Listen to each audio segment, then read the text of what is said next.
Show us the edge. The chip on the shoulders, the fight and the passion that comes from within. Whoa. Try to win on every level. Yeah. Expectations high. Gotta show them you can fly. Play harder, better, smarter. Baby, put the league on notice. Show me the edge, yeah. Play with the edge, yeah. Show me the edge, yeah. Play with the edge, yeah.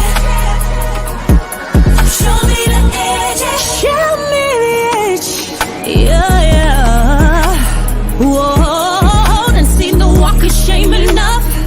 Wanna see the walk of winning time to come up and bring out the alpha dog. Don't every play, every possession.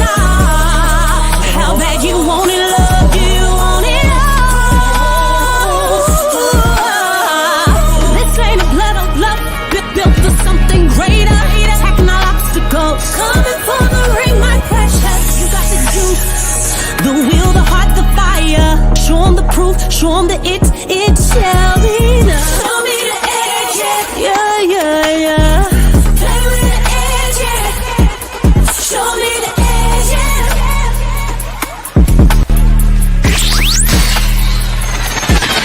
You're listening to the Pelicans Postgame Report on the PRO Media Network for all things Pelicans.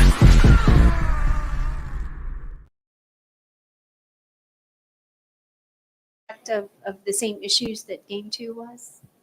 I felt this game, our guys, they fought defensively. The sense of urgency was higher. But at the same time, the turnovers and just the lack of confidence in shooting the ball when we have open looks, that's difficult. It's been difficult for us to generate points. Those live ball turnovers tonight, absolutely. Could you pinpoint a reason for so many of them? They're good defense for a reason. And to beat this team, we have to be really sound in our execution. And when we're not, and we're getting into the paint and trying to throw interior passes, they're really good. They're handsy. All of their guys, this is what they do. They've done it all season. And it's hurt us. Whenever we turn the ball over, they get out in transition. They had 21 fast break points, and it fuels their offense. Realistically, in 36 hours, 2 days, what can you do to address confidence in shooting? Just make sure our guys understand that the weight of the world is not on your shot. Like, you're open, shoot the ball. Guys been doing it all season. They put the work in, be confident in it. Let's make sure we focus on our execution offensively. They're a tough team. Give them credit. They came in, and as tough as we tried to play them defensively, it got away from us with the turnovers and the lack of our ability to knock down shots. You guys got it to 40-39 in the second quarter. I think they went on a 14-0 run. What did you see during that stretch? How important was that, in the overall flow of the game? Yeah, our margin for error is small, and they hit a couple tough shots during that stretch. I know we took a couple tough shots at the same time, and they got on a run from there. So those are the moments where when you feel that, we have to come down and get organized and get into a set. And just how frustrating was it to see the turnovers in the third quarter when you maybe could have cut into it a little bit? It was tough. I think we started the third quarter with like 4 straight turnovers. And that's all we talked about in terms of our game plan discipline. And look, our guys are going out there, they're trying, they're fighting, but that's an area that we can't, kill ourselves with the turnovers, and we did that tonight. Yeah, I know we talked a lot about BI struggles this series, but another tough one for CJ tonight too. Just what are you seeing with him, especially with him turning the ball over the way he did tonight? Yeah, not his best game, but it wasn't because of his effort. CJ has been going out all season long, playing really high level basketball. This team is tough. They got big wing, big defenders on our guys. They got Holmgren down there. When you do break the paint and get into the lane, he's down there, and he's altering shots or blocking shots. And so we just have to understand this is what they do. They protect the paint. They allow you to kick the ball out to the perimeter. And when you do that over and over again, you can score. But if not, it plays right into their hands. Yeah, and there's been 3 straight games where you guys, are low scoring, way low scoring than we used to seeing throughout the season. What do you think just the big picture issue is on offense right now, where y'all are struggling so much to execute in half court? Well, when you have, one of your best players out, your margin for error shrinks. And when your margin for error shrinks against one of the better teams, every bit of execution matters. The turnovers, the way we set screens, the shot taking that we have, and collectively, game 1 was a little bit better. Game 2 got away from us. Game 3, I felt like our defensive energy and effort was there, but offensively, we just didn't capitalize on our opportunities. In the second half, you decided to go Larry at center, went away from JV. That didn't really help matters as much, but I think just what do you wanted to see with that smaller unit in the second half, and why do you think it didn't work out the way you hoped? Yeah, just trying to generate more offense, to your point. See if we can get some stops. We had some quality looks. We missed them, and they made theirs. And that's been the difference in the game. They've made their quality shots and tough shots, and we've either missed ours or we've turned the ball over. And Willie, when you did go small in the second half, I think when Larry did take his first rest, I think BI was on Shet. Did you see anything you liked from the small ball lineups in that second half that gives you some hope for the fourth game? Yeah, we do. We feel like Holmgren he's more of like a wing player, and just putting some of our bigger wing defenders on him, Williams and Gilgeous-Alexander, and then switching those screens. The first couple games, Holmgren is popping. He's getting open threes, or he's playing the second side, and we were in rotations. This kept us out of rotations tonight. Hey, Willie, no team's ever come back from 3-0 deficit. What's kind of your message to the team after? It's not over. It's not over. Look, we got another game here at home, and we're not going to fix all of our issues tonight. Go home, have a good meal, and we'll come back tomorrow and practice and go over what we need to and get ready for the next game. Coach, you've only won 1 quarter against the Thunder in this series. Kind of what needs to happen on a play-by-play basis to kind of string together some better possessions for you down the stretch? Capitalize on our stops, take care of the ball, and when we have great quality looks, shoot it with confidence. Simple. None of this is on one player, obviously, but Brandon really shined in this playoff stage 2 years ago. What are you seeing that's just different about the matchup against the Thunder than the Suns? They're the number one one of the top defensive teams in the league for a reason, and all their guys are switchable. It kind of stagnates your offense at times, so we just have to play faster, be more mindful about taking care of the basketball. It was good to see BI get going a little bit more tonight, and or today rather, and we'll just continue to try to build on that. Knowing that you made that shift in the second half, you think that's going to be a solution going into game 4, just having to play smaller, more often, try to space the floor out a little bit more for BI and CJ? We'll see. Right now, our mentality is that we have to be willing to take a chance and try some things that maybe we haven't before to see if it can spark us. Okay, thank you. Wow. For all things Pelicans, now tuned into the Pelican Postgame Report. Much love to the fam. Appreciate y'all being in this episode of the Pelican Postgame Report. Please feel free to hit the like button, hit the subscribe button. By all means, feel free to share the show on your social media feed. I'm Big Q. We got Lex chiming in. We'll have DC chiming in momentarily. With this one, the Pelicans, man, what can I tell y'all?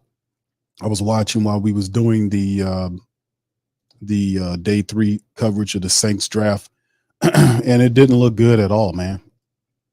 I mean, the Pelicans, man, and Willie Green, it's just the reaction, man.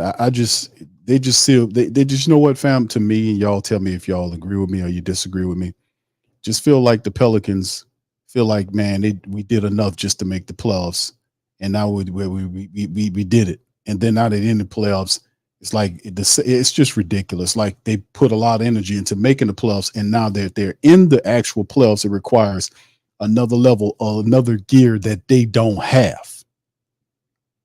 Now you're talking about wait for Zion or whatever to try to get him to come back and all this. The Pelicans have enough people, enough talent on this team to make this a competitive series. It's not even competitive, man. These are 2 back-to-back blowouts by OKC in their building. The Pelicans supposed to be road warriors, man. I guess only in the regular season we talked about that. Shout out to you, brother Aramis. We played with no hope, like we learned nothing. Orlando just tied their series and down as bad as us and younger, yet they fought back. We're going out sad, no hope. Meanwhile, we got Predator looking Lou Dart making a name off of us. It's interesting all at the same time how just ridiculous all this is. Like I said, it just seems like the Pelicans, man. Just seemed like to me the Pelicans are a team that just basically just were happy just making the playoffs. They have nothing to give. They have nothing to give. Absolutely nothing. Anyway, shout out. Thank you, brother Aramis, for the super chat, man. And also shout out to you guys. Appreciate you all being in the stream. Much love to the flock, man. Man, listen, man. I don't know what to say about this one, man. All I can tell you is that this is awful. This is a bad look. The Pelicans are a laughing stock, man. Willie Green don't know what he's talking about. He getting up here, and it's almost like I'm confused because I'm listening to him talk, and it's not the same. It's like he's talking about a different game that we're not watching. You know, we just got to do this, and we'll be fine. I mean, no, your team is lackluster. They're dumb. They're unintelligent. They're lost. And they don't have they don't have a playoff gear. They don't have a next level gear to kick into to compete with OKC. And OKC's a young, inexperienced team. It's just ridiculous, man. But anyway, shout out to the fam, man. We in this one. Lex, how you doing? You good? I suppose. All right. Well, Lex, good. She's in here as well. She's a witness of bad basketball, and she's feeling pretty good about it right now. I know I ain't, but I know you're not. But no, shoot, it's been a full day of basketball. I coached my team today, and a lot of refereeing the games today, and then made it back in time home to watch the game, and I witnessed this type of product on the floor. So, I'm just calm, cool, and collected. You got to keep your composure, right? Yes, I imagine so. I might not be the best representative for such philosophy, but especially when I'm witnessing the Pelicans. But at the end of the day, man, it is what it is. Let me touch some team statistics and individual Lex, then I kind of turn, you get the runway.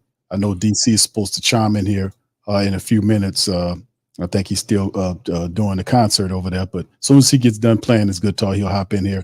Ups to the family members. The Pelicans, man, 32 of 84 for 31.1% versus OKC's 40 of 83. These people were 48.2% from the field. They hit 17 3-pointers right today. 17 of 36 for 47.2%. The Pelicans, 9 of 32. Get that. 17 3-pointers versus 9 3-pointers. 28.1% by the Pelicans. They did get to the foul line 14 times, converted 12 of 14. OKC 9 of 13 for 69%. Pelicans 85.7 there. 47 rebounds by OKC versus 45 by the Pelicans. 11 offensive. Assist game low again by the Pelicans. 18 stinking assists versus 27 by OKC. Steal game, they had 14 to 13. Pels had that 5-2 block game for OKC. Turnovers, Pelicans high turnovers again. 21 turnovers versus 16 by OKC. The fast break points advantage OKC 21 to 16. Points in the paint 40 to 38 advantage OKC. Ain't too much OKC didn't do that wasn't positive. And they regardless of not whether they're in our building or not, they're a team that just seems to have it all. They just play with heart and ferocity, and the Pelicans do not. Top scorer for the Pelicans was Brandon Ingram. 19 points in 37 minutes, 7 of 14 from the field, 2 of 3 from downtown. For him, 19 and 4 rebounds, 1 steal in the block. You look at 16 points by CJ McCollum in 35 minutes, 7 of 22 from the field, 2 of 8 from downtown, 16 points, 7 assists, 5 boards, and 2 steals. 15 from Herb in 38 minutes. He also had 7 rebounds, 10 from Trey Murphy in 44 minutes. Only 10 points, 4 of 12 from the field, 2 of 5 from downtown. 10 points. He was minus 26 on the plus minus. He 6 boards to go along with 2 assists and 3 steals. 10 is not good enough, Trey. That's not good enough, brother. Valanciunas only played 12 minutes in this game, but put up 7 points with 4 boards in the matchup. And Willie Green does what he does. He becomes dumb Willie and put Larry Nance in there Larry played 29 minutes, had 9 points. He had 13 rebounds and 5 assists. But he said he was trying to create a spark, an offensive spark. Really? Dude is just brain dead and about who these players are. He don't know his team. He doesn't know his personnel.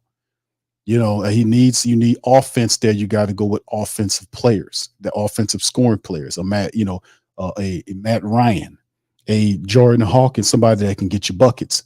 Najee finished with 5 points in 21 minutes, a couple of rebounds there. Dyson Daniels played 7 minutes, only 4 points there. Not much really to talk about for the Pelicans there. OKC did it all, and they did it with 8-man rotation. 24 points from Shai today. Shea finished with 24 and 8, 21 for Humpback Williams in the matchup. He plays them so well. 21 from Josh Giddey in a matchup. And then Paris says those three was good enough, along with Lou Dort's defense with 12 points there. Chet didn't really do too much. He just stayed back in the cut. Don't worry. When Monday pops around, Chet's going to cut it all loose in 33 minutes. He only gave him 6 points, 8 boards. It was enough to dust the Pelicans off by 21. Awful. The floor is yours, Lex. What do you think? Hold on, just before a shout out to All World Trucker. Lex, how would the team would have looked if we never won the number 1 pick to draft Zion and kept Julius Randle? Thank you for the super chat. Lex, the floor is yours.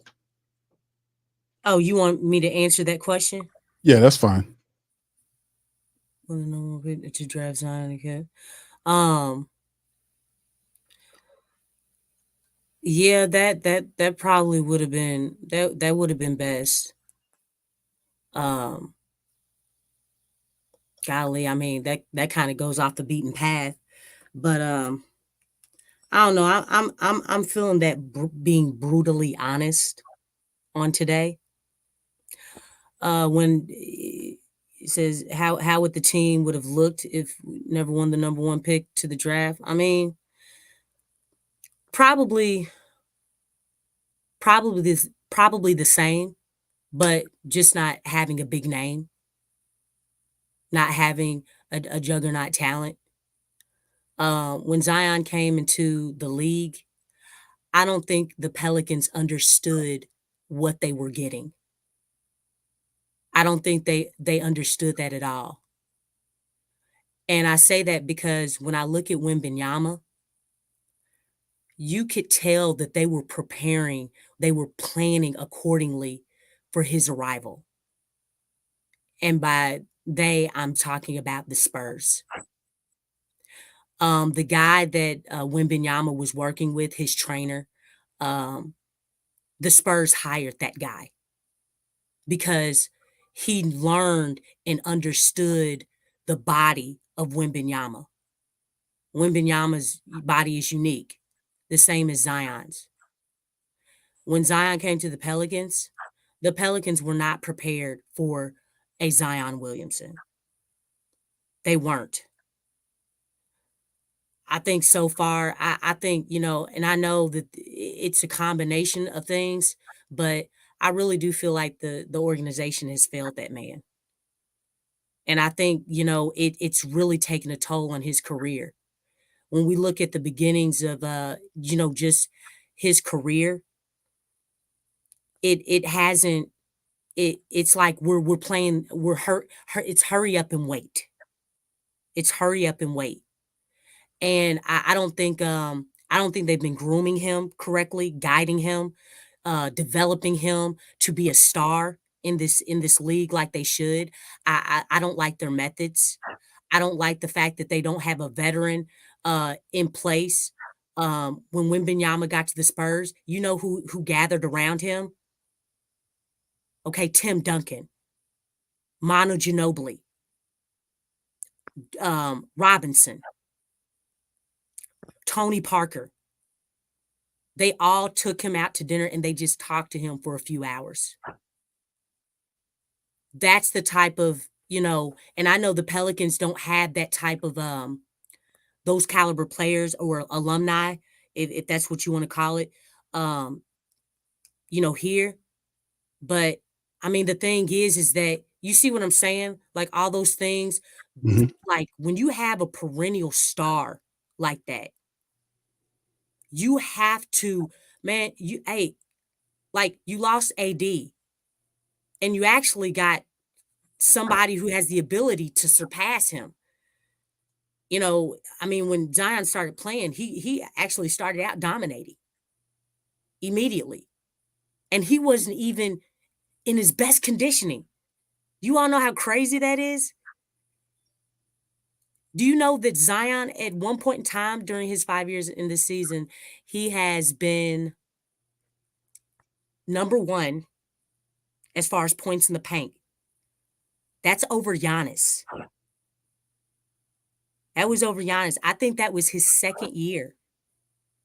I think that's when that was his 61 game year.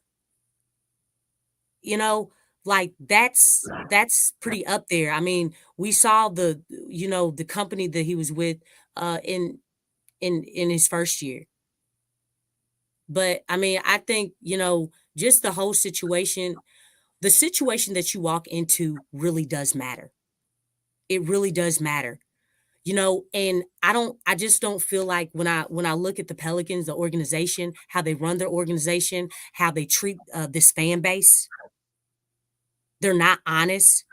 I mean, you're going to tell the fan base what, December, January, February, March, April. I mean, you're going to, wait 4 months to basically tell the fan base that, oh yeah, we gave an extension to these people.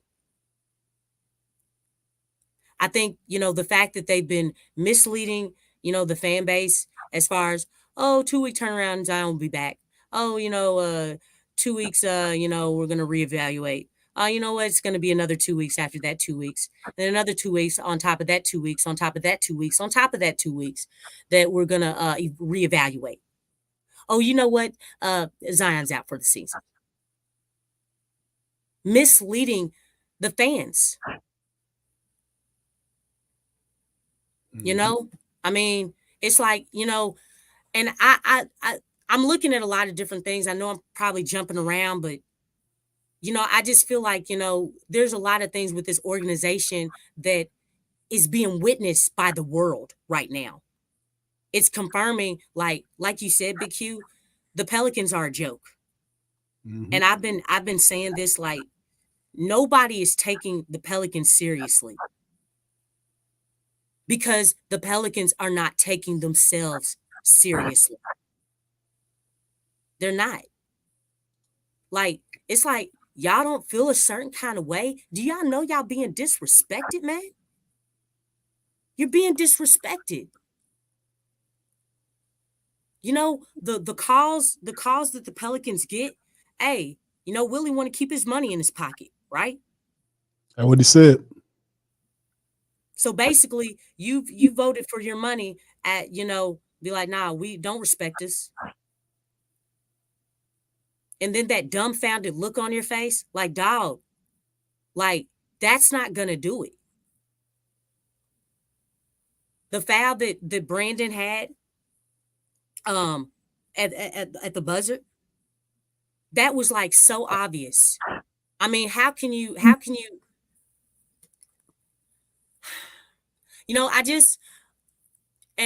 actually care about, the fan base. I think it sucks for the fan base to deal with this junk. No, if how we laugh about the compassion in the gym. Oh yeah. And everything. You know what? I actually have more compassion for the Pelicans fan base than, the organization, because the thing is, I feel like they continue to lie, to mislead, to put a bad product on the court for this fan base, and they expect the fan base to be loyal to this junk. And that is not right. No, I know these guys are corporate, and if you think about it, that's what corporate does. I mean, that's what they do. But this is just sad on all levels. It's sad on all levels, and I know I'm kind of everywhere, but it really sucks that for all these years, it seems like it's stress. It's dysfunction like 10.0. And I don't really want to hear about culture. I don't want to hear about family. I don't want to hear about love. Man, put a winning team on the court. It's time to win. If you put a winning team on the court, then you know what? Guess what? The culture's going to be there. Stop trying to put family and love and culture. Guess what? The foundation has to be winning. How are we going to win? What do we need to do to win? Yes. That it ain't about compassion. It's about the passion for winning. We need winners. I'm feeling Mike Singletary right now. We need winners. That's what he said when he was the coach at San Francisco 49ers. We need winners. This is not a successful season according to the perspective that you're looking at this from. It's all about your perception. If winning a lot of games in regular season is a good season for you, that's great. If getting to the playoffs, listen to the wording, getting to the playoffs, and that's it, and that's what you call a successful season, hey, okay, let me tell you something. I really don't see a reason why you want to go to the playoffs if you're not trying to go far in the playoffs. Why would you want to go to the playoffs just to perform like this? Dawg, y'all should have lost against the Kings. Let me say this again. Y'all should have lost against the Kings. Y'all should have lost. Because you know what? The last time that I saw anybody who gave anything about this team as far as their performance, man, that was Zion against LA when he scored 40 points. That dude played by himself. He's the only one who showed up. Yep. And let me tell you something. He was guarding King James. He was guarding King James, and King James, did not score a point in the fourth quarter until Zion went out the game. Zion felt a certain kind of way against the first game against the Lakers and came out and had a total 180 in his performance. I don't see anybody else on this squad. And you know what? Look, we're just gonna go straight to the point. Brandon and CJ do not perform on the big stage. They don't. They don't. And I think everybody can agree that, well, nobody pleased with their play at all. They played like hot garbage. In my Deion Sanders voice. Hot garbage mixed in with a little Medea. Yeah, That's how they played. Lex, this was awful, man. It was. This was awful.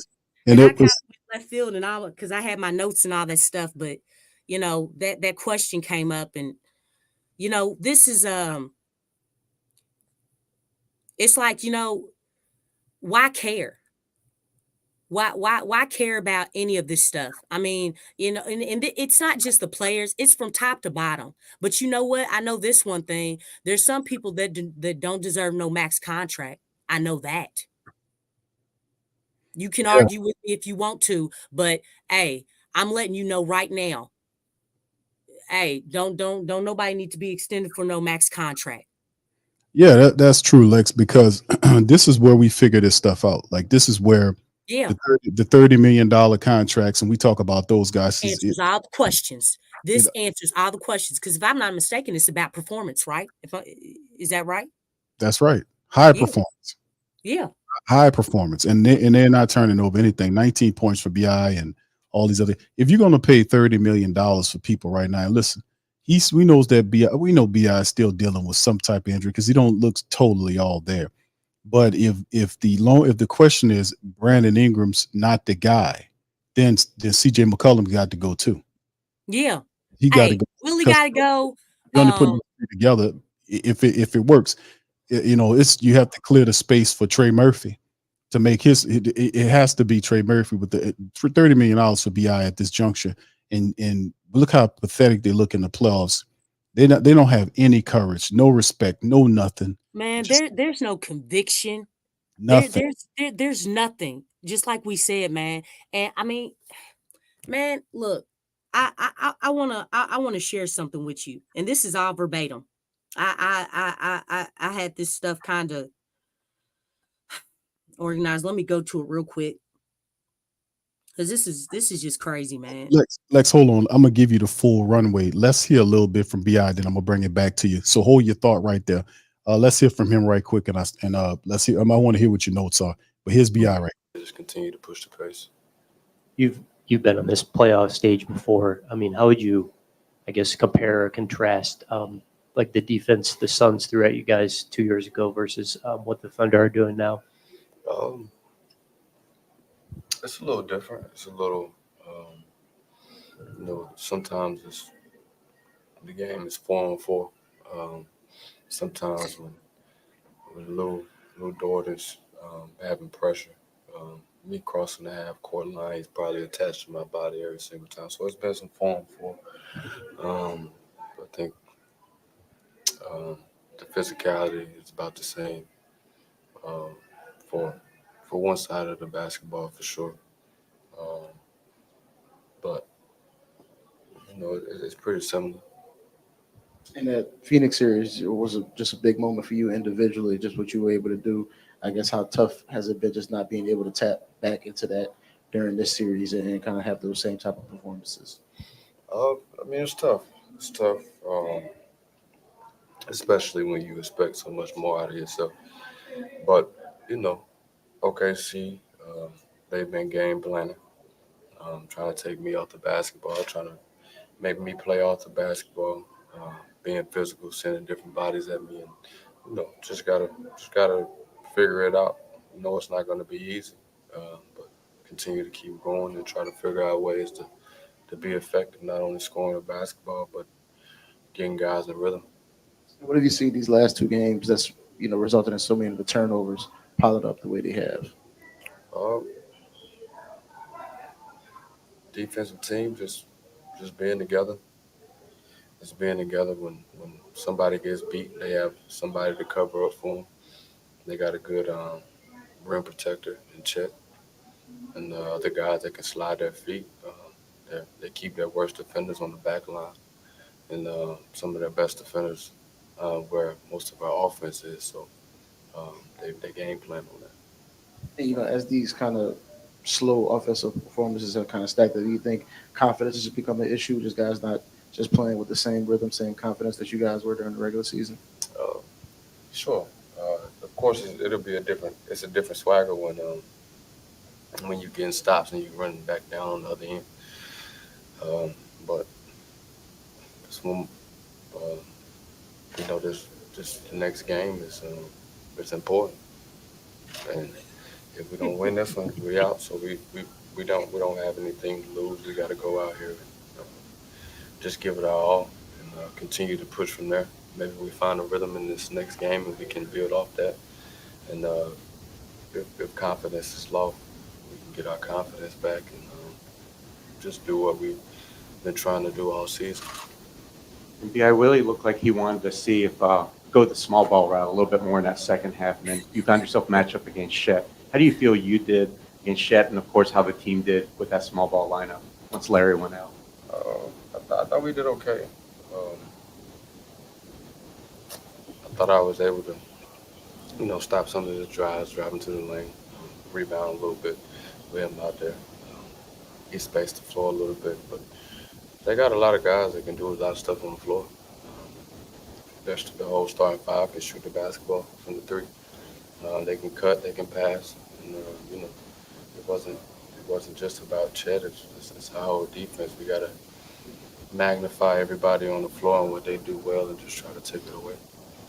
Yeah, would you say that, have you felt the same since coming back from injury? Like your conditioning level, your rhythm, do you feel like you've hit that same level you were before your injury at all since you've come back? Oh, I felt like I've had spurts where I feel good, but not completely. Of course, I'm not happy with none of my performances from the playoffs. So I don't think I'm myself completely, but I continue to push forward and try to find mine. But also, I can't just worry about myself. I got to worry about my teammates and putting the ball on the money, making sure that they're in rhythm. And, if they're in rhythm, then I'm sure they'll find me in rhythm too. Yeah, Trey came in here and said a lot of times people view basketball as only results and not really the work that's put in. Is there anything that you or the teammates think you can pull from the first 3 games that may give you a little confidence heading into game 4? Yeah, I think we can all look at our mistakes, and we can all, when we, I think as players, when we all struggle with confidence, we go look at our highlights.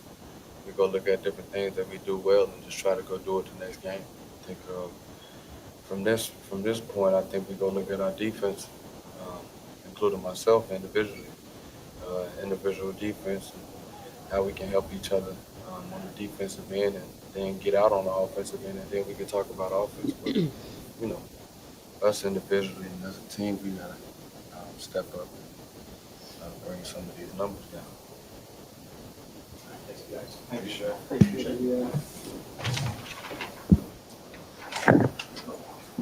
All right, that's BI. All right, thank you, All World Trucker. Says, CQ, why is it both New Orleans franchises always attract and settle for losing head coaches, players, and front office personnel? Are we that soft as a city? I don't, bro. It's a troubling trend. Dennis Allen, to me, we already know how I feel about that guy. Willie Green. Oh no, we don't need to hear from this guy. But Willie Green, to me, Willie Green to me is just, I don't get him. Willie Green with all this small ball bullshit. He don't have any other strategies to when the small ball don't work. Just get smaller. Just keep doing it. I was trying to generate some offense. How? You got shooters on. You got shooters. Maybe you can incorporate your lineup. If I'm trying to get offense by playing more defense. I don't get what Willie Green's doing. I disagree with it. But thank you for the super chat, All World Trucker. I don't get it either, bro. It's very an interesting dynamic that we got going on here. We got the same ownership group over both these teams, and we having similar issues with head coaches. Willie Green is a very limited coach. He's very stubborn. He only knows 1 or 2 things that he can do. He's not a very diverse thinker insofar as adjusting and doing different things. And it shows with the Pelicans record. It's like 0-25 or whatever it is in games. 0-26. 0-26 in games where they go into the fourth quarter without the lead. And then that's so much data behind that, so much stuff behind that, statistics and everything. He doesn't even attend. It gets no attention. That is a major problem. But anyway, Lex, thank you for your super chat. Lex, what's your notes that you wanted to drop on us? Oh, okay. I thought you were going to play Mr. McCullum. Nah, I don't think we need to hear from CJ McCullum. You'll sound even better than that BI did. Yeah.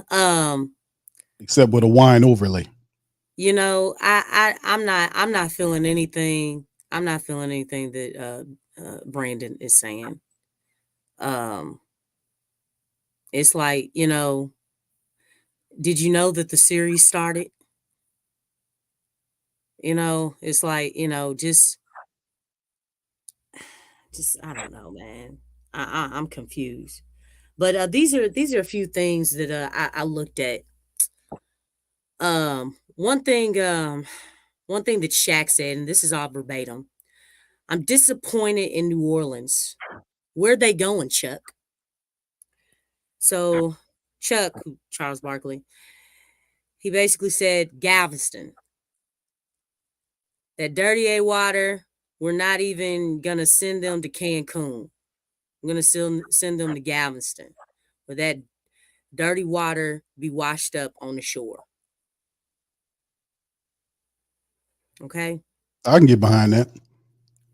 I can agree with the Pelicans. They're just this a disappointment. The goal was to make the playoffs and then utterly just get destroyed by whatever team they face. They didn't. There's no extra energy to just push themselves up. It's no confidence. There's no nothing. There are no other gears. There's And the thing is, clearly, that lackadaisical, laid back attitude. I'm gonna use it in this way. It's consumed the locker room. Like, you know how they were talking about with Lonzo Ball, like his laid back attitude. And it's like, dude, at some point in time, you're gonna have to lose that, and you're gonna have to, play with a little bit more something, like, you know what I'm saying? And not play so laid back. I mean, when you look at this team, it's almost there's a huge clash, because it's like it's almost like any type of dog that some players do have on this team, you really don't see it, because it's out-muscled by this laid-back attitude. And attitude reflects leadership, right? Your attitude. So if you have a laid-back, lackluster attitude, okay, that's going to consume the locker room, the players, how players come out and approach the game. And there is too much of that on this team. There's too much of it. Like, that's not, like, we have to change that right there. You all have heard me say many a times, this team needs to play with violence. Well, you know why the violence isn't coming like it should? Because, again, that laid back, lackluster attitude is consuming the locker room. It's consuming these players. I mean, this team has a coach that is not all the way in for his players. Well, how do you know that, Lex? Well, I'll tell you. Shit, he said it. When you get up and say, when you get up and say that, no, I'm going to keep my money in my pocket, dog, that tells me that you are not locked into this game. You're not locked in. You have one foot out. You have one foot in and one foot out. So it's like, look, I'm going to coach good enough where, I can keep my job, but I'm not trying to lose no money for this team. I'm not trying to lose no money to back up my star player. I'm not trying to lose no money. I'm trying to keep my money in my pocket, even though I got an extension secretly.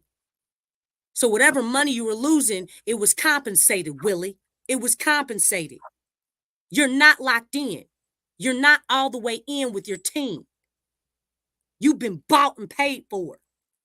So every time I'm listening to this dude talking about his faith and everything, no, chicken, your faith is it's what's the word I'm looking for?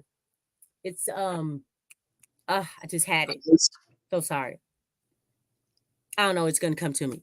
But the thing is that's not gonna do it. Having one foot in and one foot out is not gonna do it. And I don't feel like Willie's been all the way in. When you're saying things like that, I won't waver. You're saying that you're not trying to get better as a coach. I'm going to continue to do the things, we gotta, we gotta continue to go with the plan.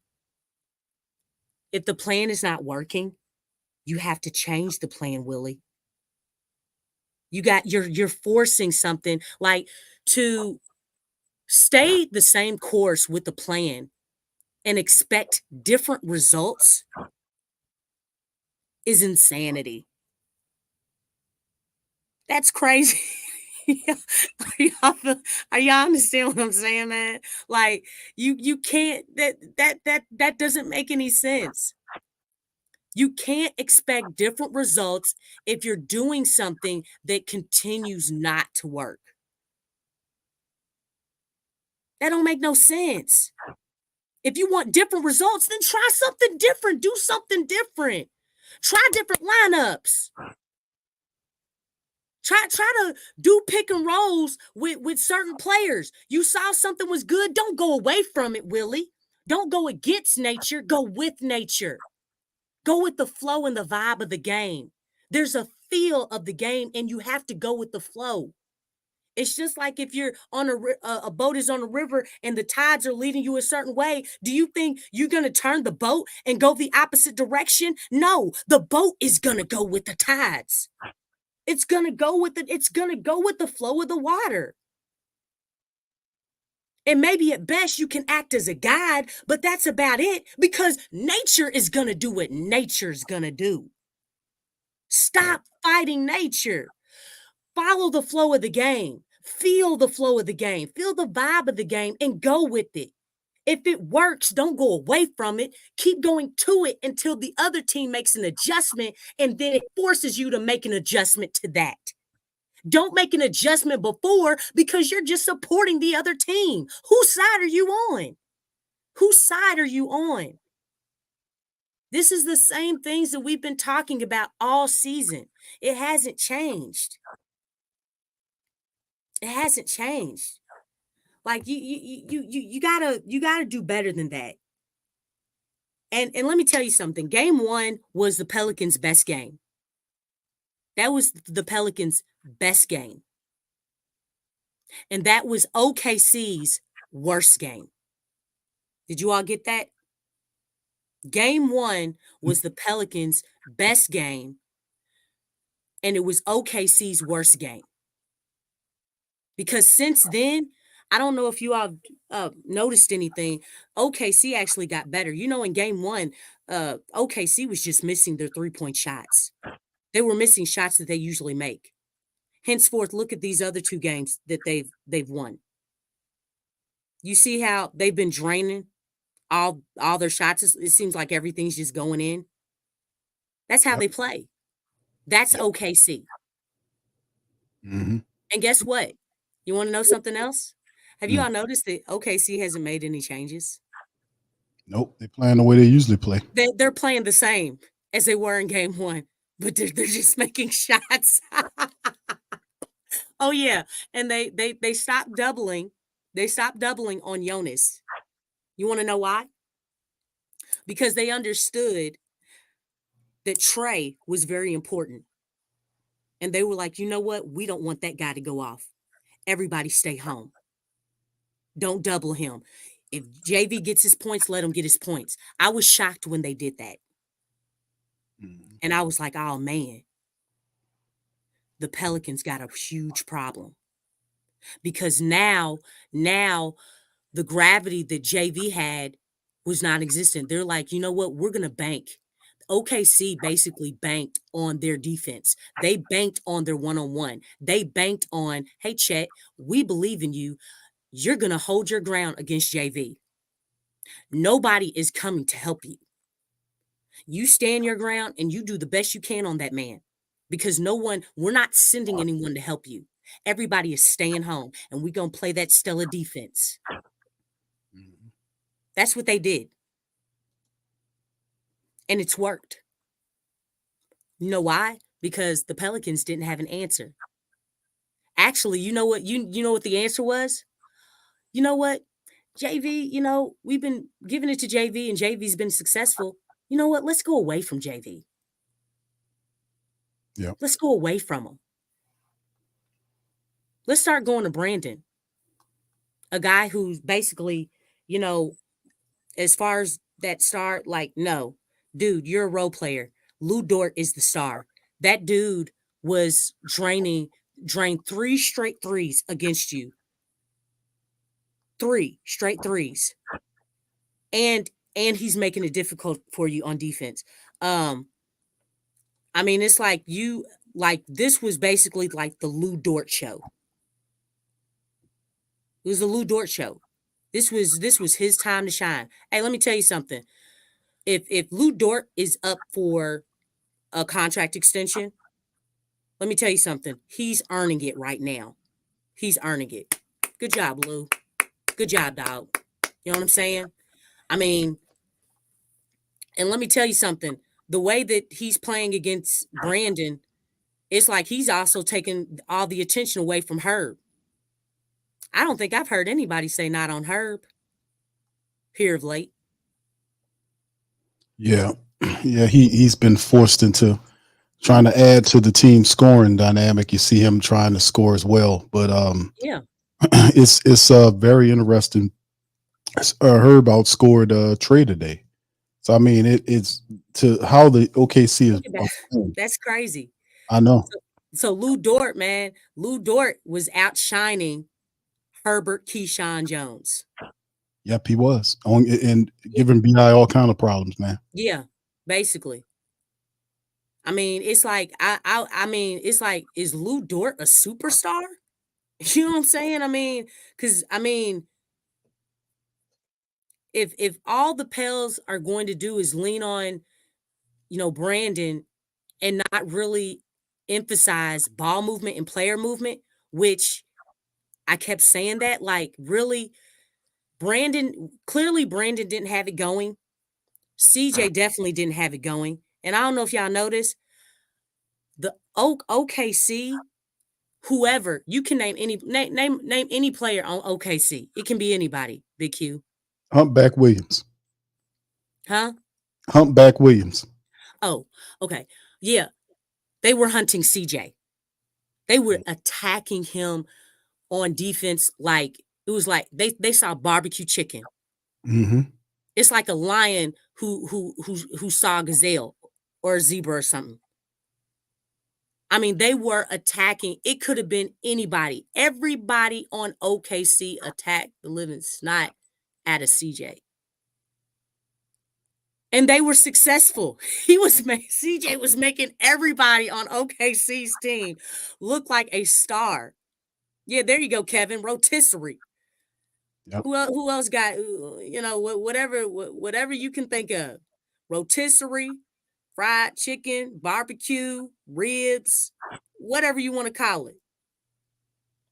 I mean, they were eating. They were eating CJ for breakfast, lunch, and dinner. They were just killing everybody. I mean, even what's his name? The dude went to Utah, to Boston, to Charlotte, to OKC. What is his name? Hayward. Thank you. Even Hayward attacked that dude. And Hayward hasn't even been doing anything in this series. I'm like, dog, it's bad when somebody, you know what I'm saying? Shoot, Josh Giddey was doing some and one stuff against Krause and CJ up, making them turn in circles and stuff. Did you see that play? Yes. Yeah. They had it on repeat. Yeah. That's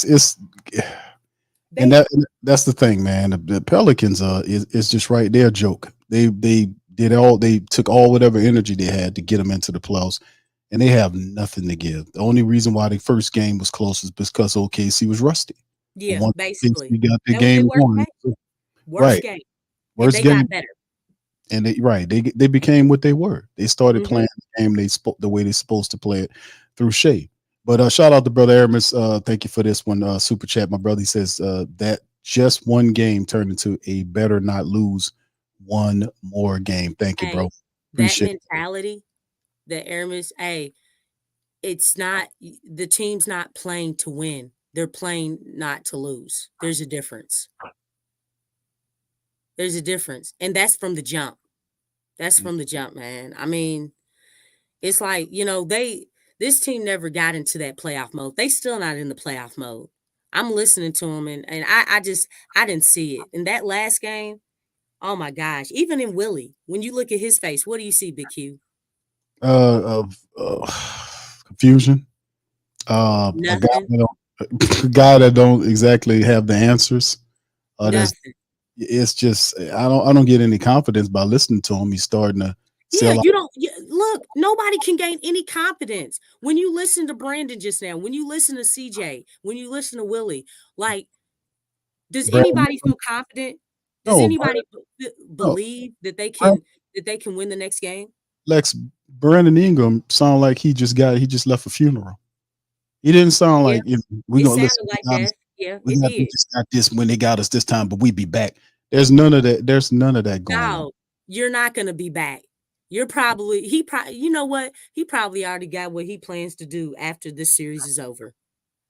I'm not a bet woman, but I'm willing to bet he probably does. Him and some of the other guys on the team. I know CJ does. Shoot, you don't got to tell. I know with every fabric of my being, he already got something planned. He a politician. That's what politicians do, right? Yeah, he got a wine contract and a few contracts to negotiate, making that 30+ million from us. Here it is right here, Lex. I think this is you're talking about what they said about the Pelicans. Here we go. Y'all put one in the chat up here. Disappointing on us. Where they going, Chuck? Galveston. That dirty ass water. We're not even gonna sit into Cancun. We're gonna sit into Galveston with that dirty ass water be washing up on the shore. You people think they're in the beach. Y'all okay? We y'all gonna send y'all to Cancun. Y'all drive y'all quit. Drive your ass down to Galveston. Can't take Greyhound. Come on, man. So they're not taking a little. Come on, they need to try, man. No, we're not getting them no plane ticket to the beach. We sitting there as the Galveston, Texas, right where that dirty water washed up on the beach. They can't even get in the water. Pelicans are joke. Yep. They're joke. And this ain't the first time we've said this, man. They're a joke, man. The Pelicans are a flipping joke. People are getting their jollies off on the Pelicans. They are a joke. A joke, a freaking joke. But go ahead, Lex. Go ahead. Back to you. No, it's just, I mean, we can either be, deceive ourselves, but I mean, this team has to understand, like, you're not respected around the league. You're not respected. You're not respected. You know what's cool, Lex? I think they're cool with that. That's cool. They're straight. Yeah, but it's like, again, the fan base. It's like, because I mean, look, we come on this stream after the games. Look at how many people come out to support, man. Right. And shout out to all of you all, Big taking ups. out the time to do this, man. Like, that's what I'm looking at.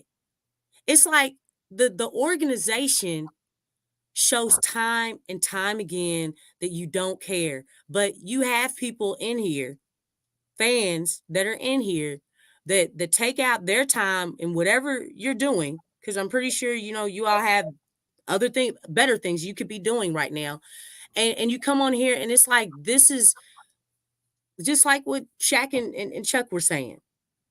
And the thing is, it's like, you care to a certain point, but it's like the organization is not showing that same passion, that same desire, that same energy, that same effort. Yep. And it's not fair. It's not fair. It's not right. It's just, all this is just really sad. It's really sad. And it hits different when it's like, dag, man. It's like, here I am up in here and we got to go through this. Look, and it's not just the team that's taking all this. This is fans too. Yeah. It's like, do you all, anybody in the chat feel confident going to the barbershop, going out of state? Like, oh yeah, I'm a Pelicans fan. Pelicans, what? Okay, all right, dog. All right. You know what I'm saying? It's like, you can't even talk to, extended family or friends from other states. You know what I'm saying? You can't even talk about your team confidently because this is what's going on. Yep. Yeah, you in the middle of the playoff playing on TNT, nationally televised. You know what I'm saying? I'm gonna have to look that up. What's the Pelicans?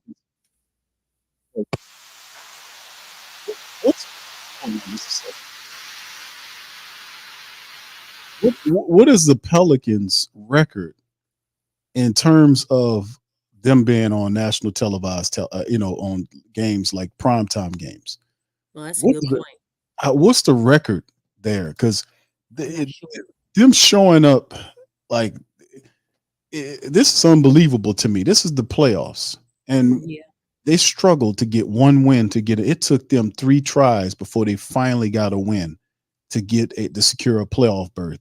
Then they get in the playoffs, the Thunder basically was trying to give the Pelicans the game in game one. The stupid Pelicans didn't capitalize. And OKC came away with a short win.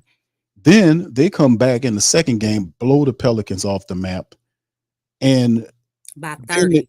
Then by 30, then they come back in the Pelicans arena and blow them out. And the Pelicans, who only could score 92 points in games one and then 92 in game two, scored 85 tonight against this team. They didn't even get to the 90s. They couldn't even get to the 90s. It went backwards. How do y'all feel about the 90s now? Jeez. Look, we need some 90s basketball. Big Q. Lord. Oh, goodness gracious. I don't want to hear nobody talking bad about the 90s because at least they balled, man. At least they balled. Jeez Louise, man. I tell you what, man. But Lex, let's kind of move it forward if we can. The matchup for game 4 is Monday. And some kind of way, I know you're going to laugh at me when I ask you this, but we got to kind of talk about it because I know it's going to be sad. No, it's just, look, I just heard Brandon talking. Sound awful. The guy sounds terrible, man. Like I said, it sounds like he just came from a funeral. Yeah. It's game number 4. You're facing elimination. Monday night rather. Man, what happens? Y'all chime in the chat. Y'all tell me, how do y'all feel? Do y'all think the Pelicans win? And they are facing elimination. Something's got to happen. I feel like it's going to be a sweep because the Pelicans haven't showed me anything this entire season. They haven't made not one adjustment. Actually, they're going away from what was working. JV didn't even start in the second half. And it's like, okay, JV was at least scoring. You know what I'm saying? The problem was the outside shooting. Nobody was hitting from the outside. And then Brandon, he's settling for jump shots. Mm-hmm. Nobody was attacking the basket. But so I'm gonna be honest, Big Q. I'm listening and I'm looking at the attitude, and that's going to reflect what we see in the next game. And just being honest, this team doesn't have anything else to give. Even what they're giving is not a whole lot. I'm not trying to be depressing, but I'm just going off of the attitude the vibes that I'm getting from Brandon, the vibes that I'm getting from CJ.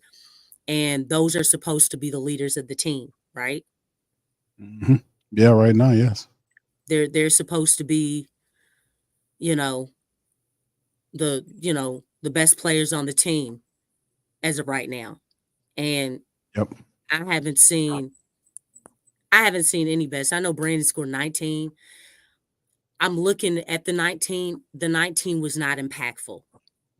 Henceforth, what was the score again? 106-85. Mm-hmm. Okay, so that wasn't impactful. So that's like null and void.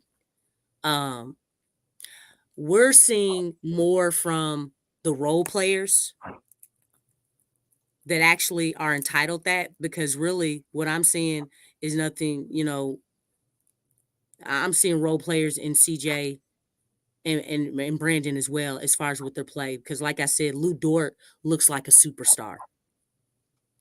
He's out playing on Brandon on both ends of the floor. So,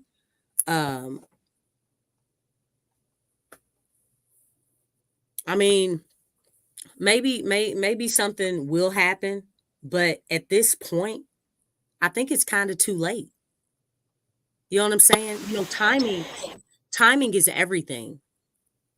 So it's like, the adjustments, everything, the Pelicans have looked the same. The way that they lost today was similar fashion to the game before. Now, they did have more energy, obviously, because, they were at home. But other than that, it was basically the same script. it was the same trend, and they don't look any better. The turnovers are atrocious. The defense doesn't look good. The coaching doesn't look good.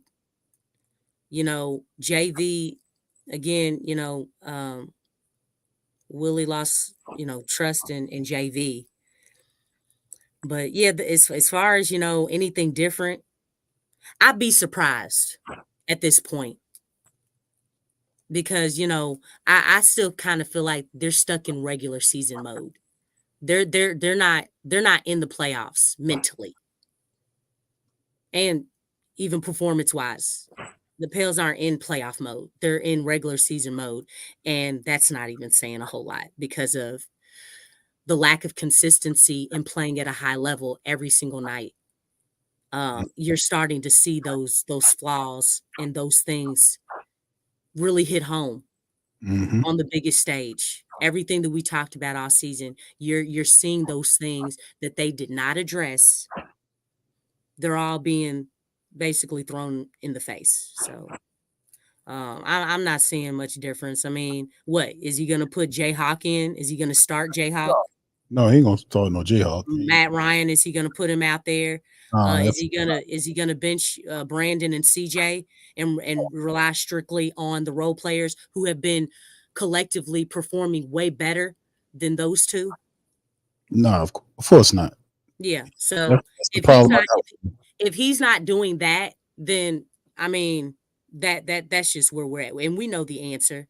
Those were just simple things. But the thing is, too, I don't think Willie's. I don't think Willie's not a strategist. He's not, man. He's as basic of a coach, a head coach you're gonna get. Just a basic dude, no speciality whatsoever, no unique philosophy. Very basic coach.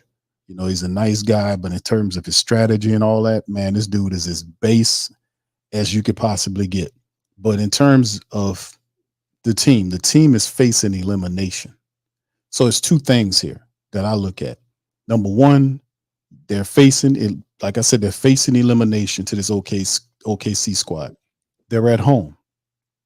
So we have to call upon the pride if they got any goddamn pride left, to not let you get swept at home and not get eliminated at home. At least try to push the series to an additional game by not allowing the team to sweep you at home. Now, when I'm saying desperation, because they're facing elimination, he can't spin this like some weak ass motivational thing where we're gonna be all right. No, it's one and you're done. So you have to change up certain things. For these last three games, especially the last two, of course, the Pelicans were manhandled and annihilated by OKC, not even close, in their building and in our building. So at some point, Willie Green got to turn to those assistant coaches and ask them, what the hell do we got to do to get at least one win to make it respectable? Because winning 49 games during the regular season and then going home in a sweep in the playoffs doesn't help you in your bid to try to get people to buy tickets and try to get a brand new goddamn arena. That just won't work. 49 wins, tied for second most wins. They had the best roads record in the entire NBA, and then you get swept in the first round to OKC. That just takes all the lack off it. So there's going to be an era of desperation that they change up a few things, and I'm telling you, only because of this moment that all the crap that he tried to do has failed miserably, that he'll turn to them coaches and literally start taking suggestions. Now, if they do get the win, his dumb ass will turn back to what he was before, and they'll end up losing the game. That's what kind of dude we got here. So at the end of the day, I do think they might. I don't think they'll go in there and do the same stuff. I think they'll try to turn it up and do something different. But I think that they'll try to get off elimination. All of them are feeling that. So, like I said, man, I don't. He got to turn to Borrego. Borrego is just a way more a better coach than Willie Green could ever possibly. He understands defense. He understands offense. When Willie Green got sick, that's when the Pelicans really turned it on. And I wish that he had been sick. Sorry to say that. He should have stayed out for at least a week or some shit so that we can really see some of that philosophy take shape even further so and not be drowned out by his foolish defensive philosophies. And when things don't work, to keep going smaller and keep going more defensive, looking for offense. That makes no sense. And I'm pretty sure somebody trying to tell him, hey, bro, We got to switch this up. We can't keep doing the same bullshit. These people blowing us out over the last 2 games. With that being said, that's why I say I think that they'll change. Now, will it be enough to win the game? That's a whole nother thing, because they are facing factors in the matchup that they don't have any control over. I mean, Chet Holmgren scored like 6 points tonight. He's not going to score 6 points in that game 4. He's gonna try to get what he usually gets, and then Shea is going to do his thing. They have not been able to slow him down and stop him. He's facilitating. He's doing his thing. Lou Dart's playing defense and then hitting threes.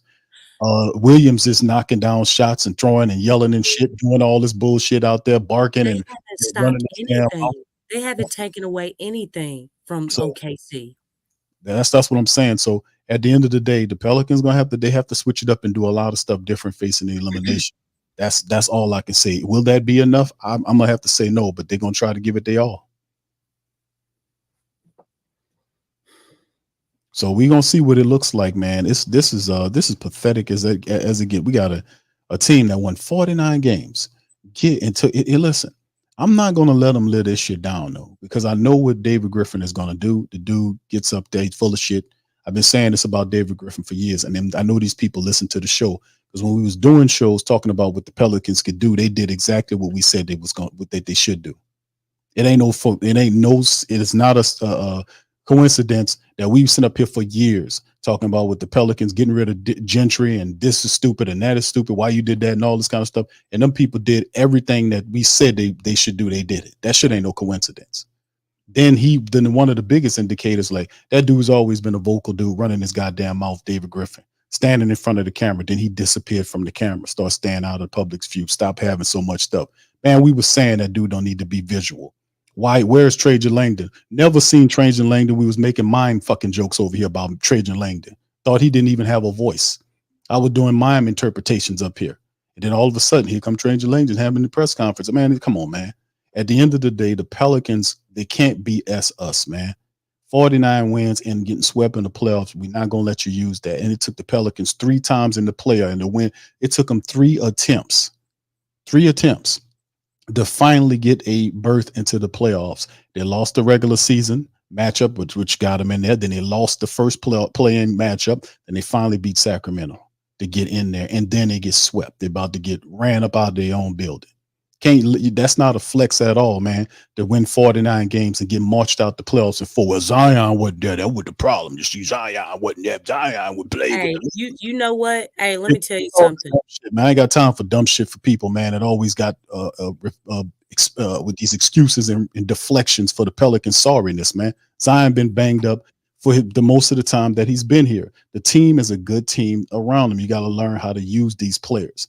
And just because Zion's not there, the team forgot how to play defense. Guys forgot how to do intelligent stop doing dumb shit like trying to play ISO ball, CJ dribbling, over dribbling, and Willie sitting his bell pepper nose ass up there looking at him, not saying nothing. I don't understand, man. And at the end of the day, guess what? They got extensions. What's the years on the extensions? I don't know, because they don't want to tell your ass. So, I mean, this is just as more garbage and crap and trash from the Pelicans. And now Charles flipping Barkley and Shaq sitting up there laughing their ass off about the Pelicans on national television. And all the Pelicans do when they get on national television is get their ass knocked off. So in the end, Lex, I'm going to let you. That's on you. Just collectively, like, I'm pretty much done with like somebody said in the chat, I forget who it was, as far as this experiment with Zion and Brandon and CJ. You know, it's a 3-ring circus. Like this, like I think the data has been collected. Like there has to be changes made to this team.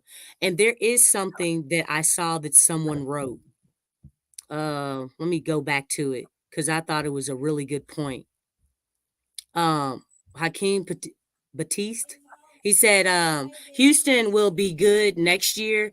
Memphis gets Ja back next year. We ain't making the playoffs next year. San Antonio will be better next year too. Shout out to you, brother Hakeem, bro. Good to see you in here, man. Much love. Yeah, that's it. They coming. They come. Remember, and we talked about this before we got to this point, though, fam. because it was getting real tight. And at the time, Houston was on an 11-game winning streak. They were running it. And then I said, well, family, they about to fall out of that thing. Don't expect that to happen next year, because they're building that team. The guy, he's gonna refine his system. They're gonna get better. San Antonio will get better. They're gonna expedite the process. And Ain't no doubt these about it. teams are coming. They're coming.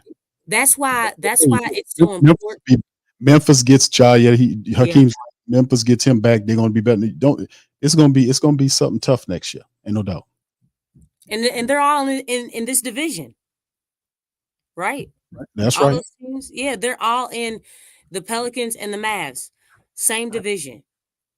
Like, this is coming. Like, that's why it's so important for the Pelicans to be proactive and not reactive. Like, I know we talk about this and make fun of them all the time, but we see how the Lakers, it's like they got their hand in everything. They trying to get everybody. You know what? That's one thing that I can admire about them. You know why? Because they're trying to get better. Something that this organization is not doing.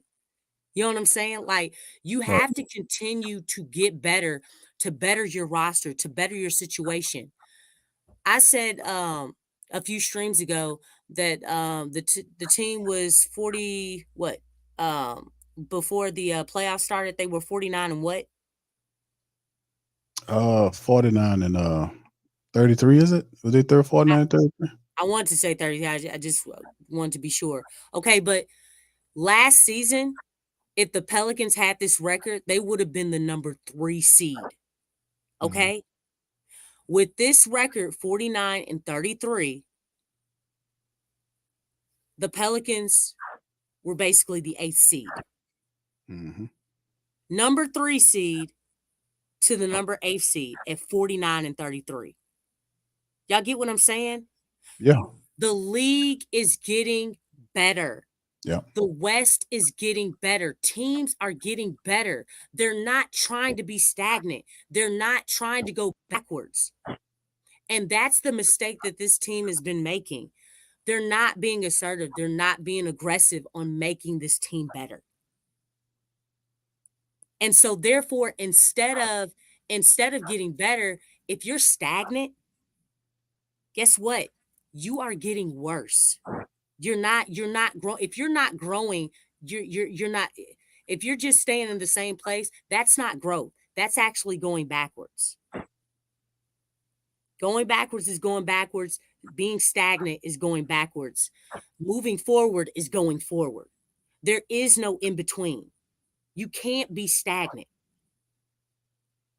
You can't do that. So, I mean, therefore, like, if you look at things like, we didn't grow. Every teams around the Pelicans really grew. They really got better. They really got better. This record that the Pelicans have right now would have had the Pelicans in the 3rd seed last season.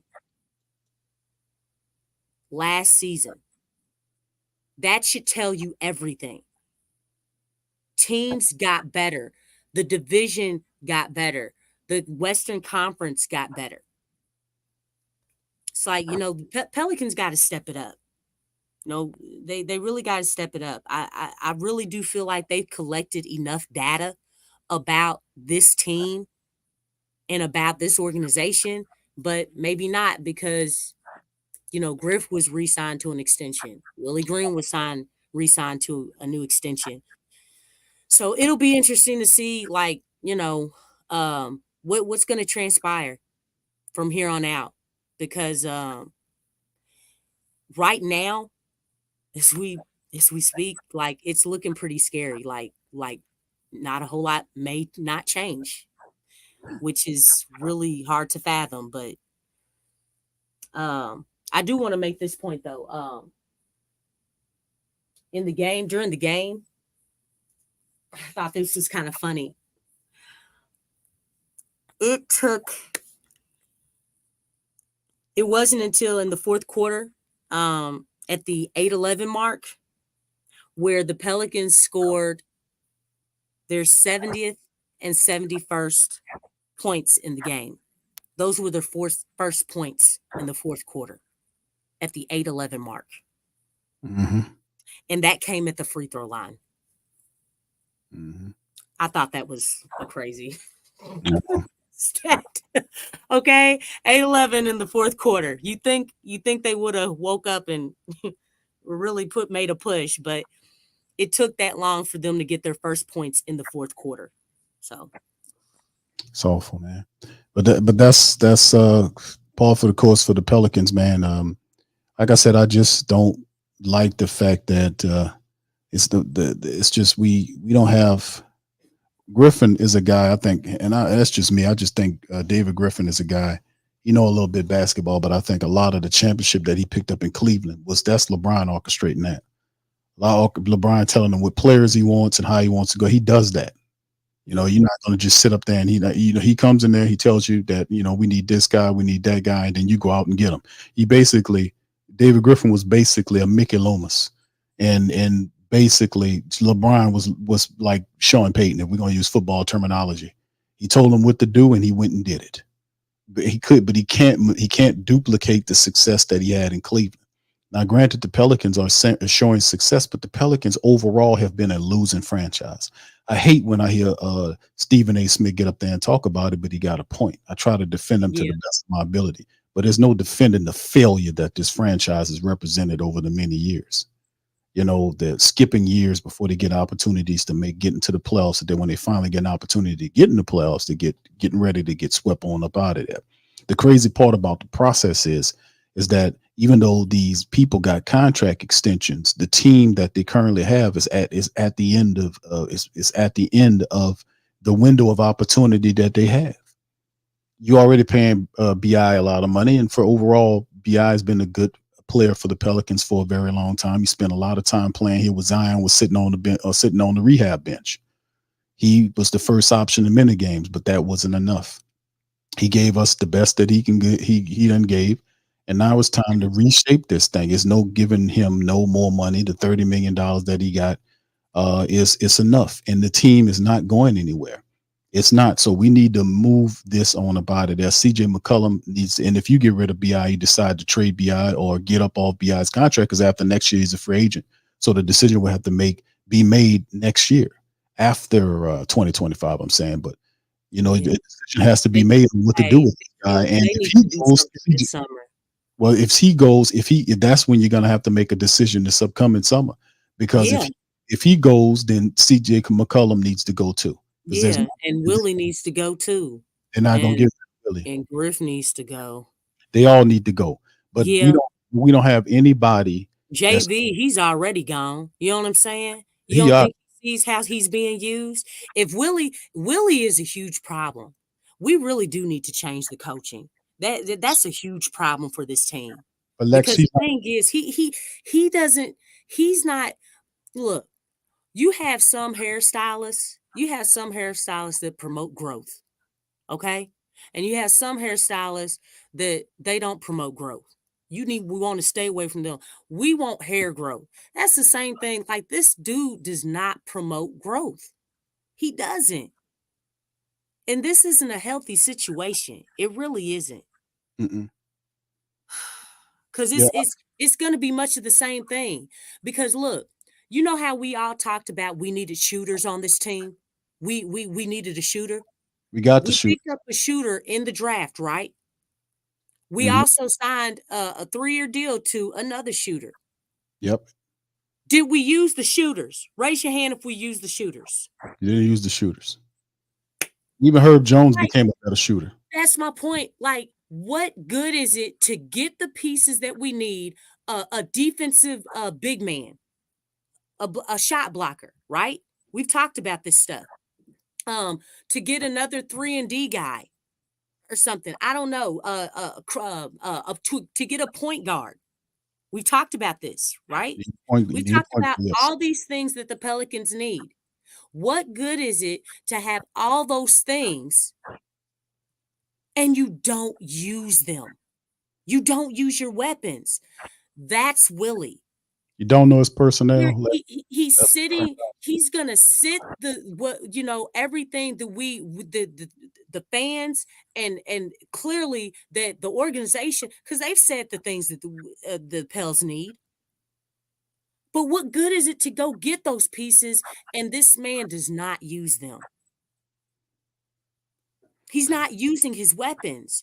He doesn't know his player personnel.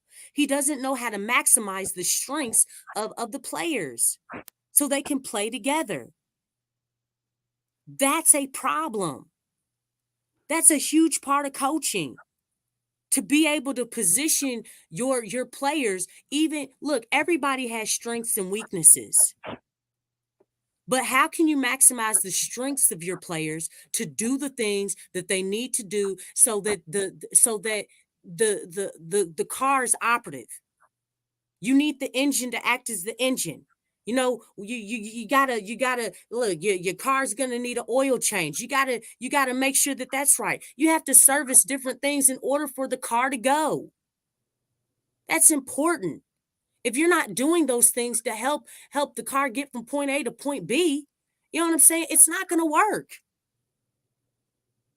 It's not going to work. There's those pieces have to work and coexist and operate together in order for the car to function. And right now, this is a dysfunctional car. And with that man at the helm, it's dysfunctional even more. I mean, from top to bottom, it's already dysfunctional.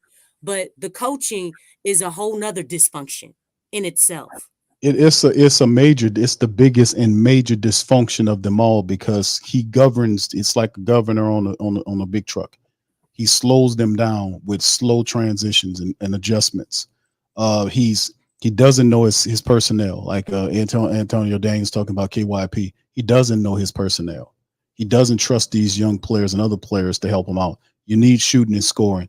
Jayhawk is sitting on the bench. Matt Ryan, he's a rookie. Well, what about Matt Ryan? He's not a rookie. He can help you.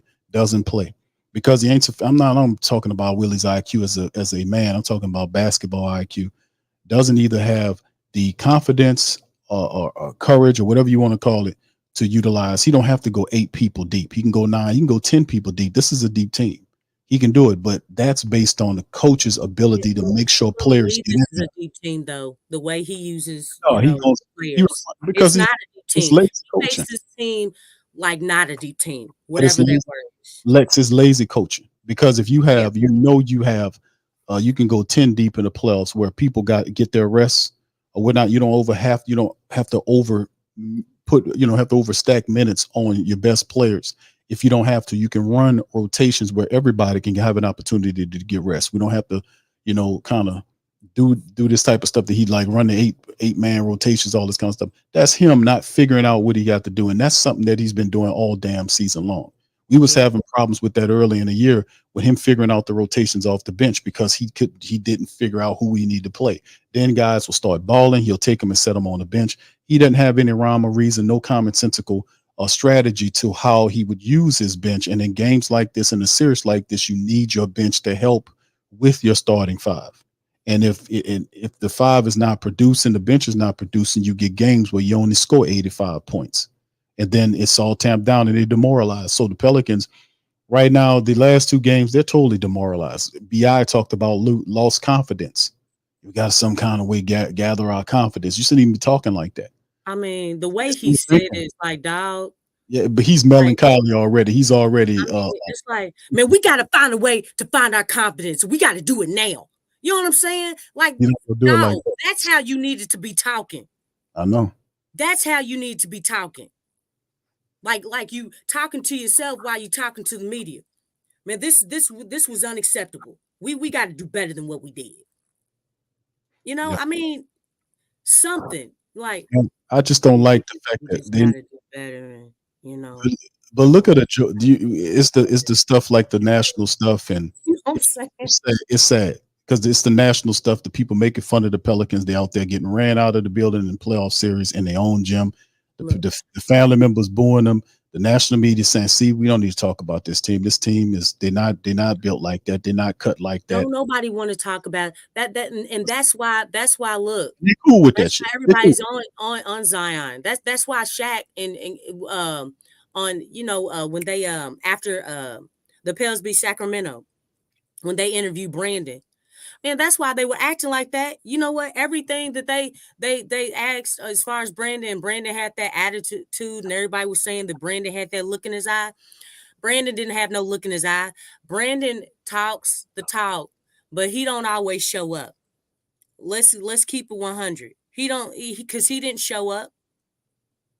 The thing is, they had a point. Because they felt like, man, the Pelicans can't do this without. They definitely can't do it without Zion. And clearly, you're making that true. Whether it is true or not, guess what? You're making it true. Because you know what? Look at your performance. He's like, I think they asked the question, you ever think about the games where OKC beat you all in regular season? And Brandon was like, no, I'm just thinking about the game that we lost against OKC in the play-in from last season. Y'all remember when he said that in that interview after the Kings game? Mm-hmm. That's what he was saying. And then he looked at the camera and kind of had that look like, yeah, I know what y'all said about me. Well, the thing is, Brandon, it's like that came and went. It came and went. Mm-hmm. Where was that energy? Where was that energy since then? You didn't have it during the Lakers. Okay, he's coming off of an injury. All right, that's cool. You beat the Kings. Well, since then, that's when the interview took place. You haven't had that energy. So they're well within their rights. You've basically proven what they said on that day during that interview. You've proven them right. Because you didn't carry that energy over to the first round of the playoffs. And I look, if anybody believes that the Pelicans are going to come back, 0-3, I just want you to go look in the mirror again. Okay. And I think it's been a long time. Nobody's done that. It's so the analytics as far as with that coming back down 0-3, it's not feasible. Okay. Especially when you look at the performance of this team. Yeah. I mean, we know that that's not going to happen. No, we're not trying to be like, hopeless or anything, but we know for sure that that's not going to happen. Even if they do get a game against OKC, they're not coming back, back down from 0-3. This is not that same situation. Nah, they can only hope to make it respectable, so to speak, and that's get at least one game out of OKC and not get swept in their own building, because that's something they probably will fight hard for, and that's all the energy and courage they probably got to fight for one game, which is really sad. But this seemed like the team is basically giving up. There's nobody champion this team. That's why I say it's time for some of this. This needs to go. We've seen this rendition of players for the last, especially McCollum and BI, for the last 3 to 4 years. And we can't. The excuse Willie's been here. Yes, this the excuse about, well, if Zion was healthy, the Pelicans would have did such and such. I'm not dealing with that. No, got to make a move on it, because we have BI stuff coming up. You still have to be able to coach the team.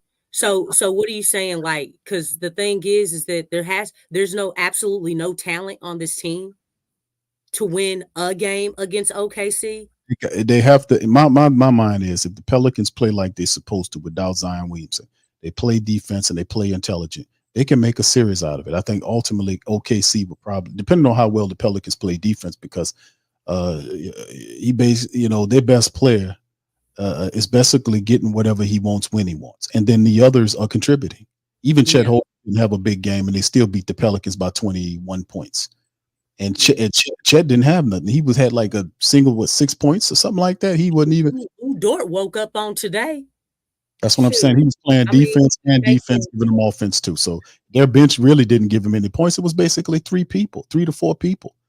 3 people in the 20s that ran the Pelicans out the building playing defense and scoring in their own gym.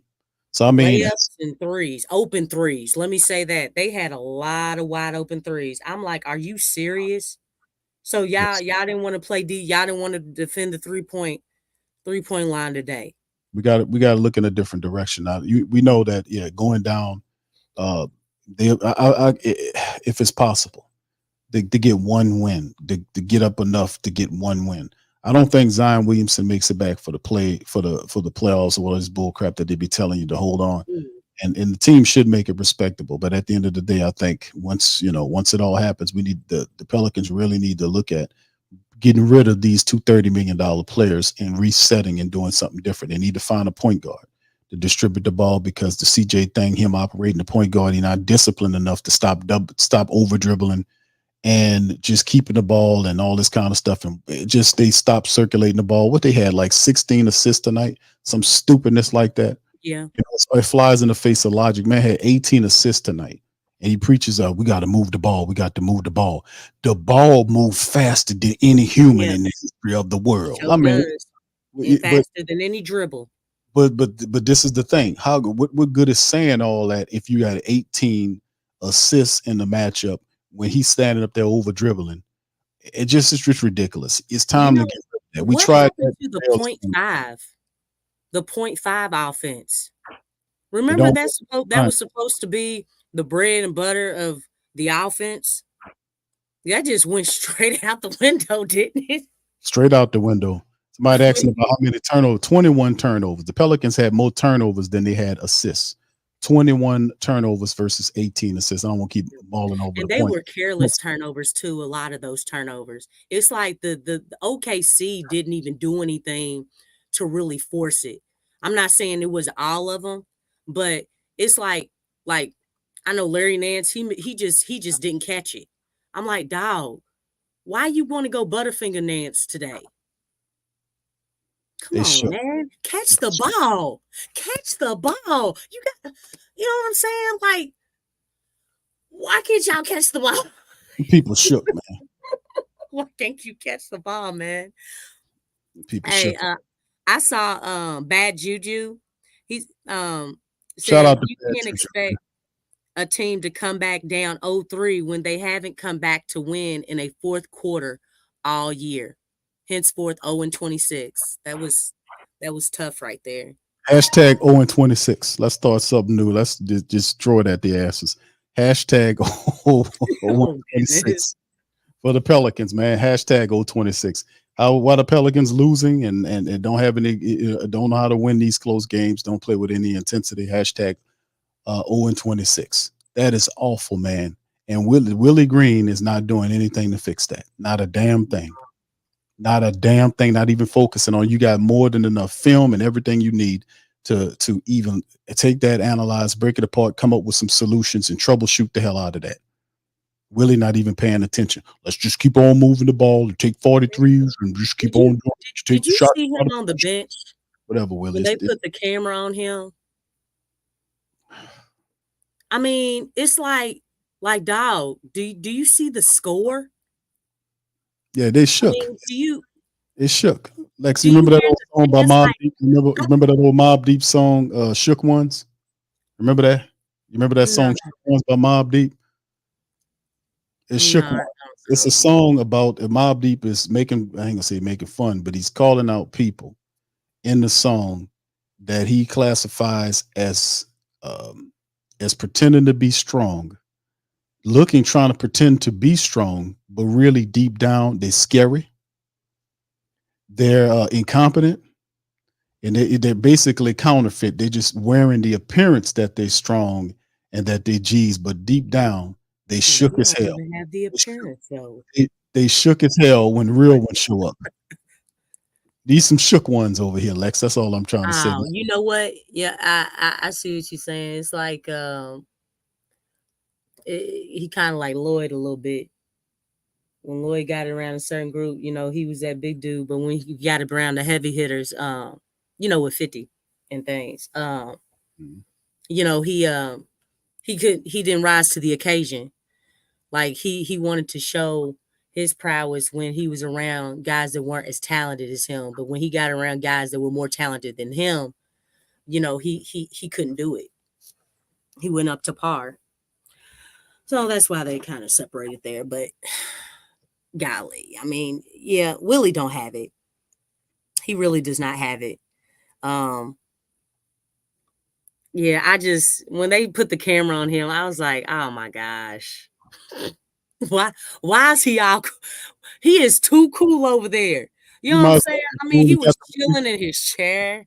Did yeah, y'all see him on the bench? got the money. He good. I got my extension. What y'all tripping on? See, That's awful. it is what it is, though. That's why how the team plays. Yeah. And regardless of how much talent you give, you can have two Zion Williamsons on this team. If this dude don't know how to utilize them, and he have bad Yeah. rotation, I people mean, I around, don't even think he utilizes Zion the best. You know what I'm saying? I think a lot of that is Zion's doing. You know, because again, we've said many a time, Zion covers up a lot of holes He for this does. team. He He really really does. Like he Zion, does. and you have to think, this is crazy right here, y'all. Zion, not even in the best shape, was covering up holes for this team. Okay. Not even in the best shape. So him really, being up to par as far as with his conditioning, I mean, he covered up even more holes, and you're definitely seeing that nobody has gravity on this team. If Zion's not out there, there's no gravity. And that's why I was saying, like, obviously when they were doubling Jonas did have some gravity, but OKC basically like, you know what? Now, Chet, you're going to guard him one-on-one. We're not going to come and help. We're not going to support JV's gravity. We're going to stay home and we are going to live with whatever JV does. That's what the OKC coach basically did. And it worked. And I was like, wow. You see how bold that was? Yeah. That was, you know what I'm saying? That was a disadvantage because that's one thing that I was saying, like when Jay Black and Don were on the stream. That's what I was basically saying. Like, yeah, because they have to double down on JV and, we'll have shooters open. That was totally like out the window after game one. They just stayed home. And they were content in living with whatever JV did. Chet, do the best you can. But we believe in you. You got it. But we don't want this dude. We don't want him getting open and going off. And that was basically Trey, because we also said that Trey, he is the X factor. So, but one thing I saw Jay Black, he put something in here. OKC is the number 1 seed in the West. It is time to give them credit. This is why they are this good. One or two things you can take advantage of, but this team is elite. Well, they're showing it.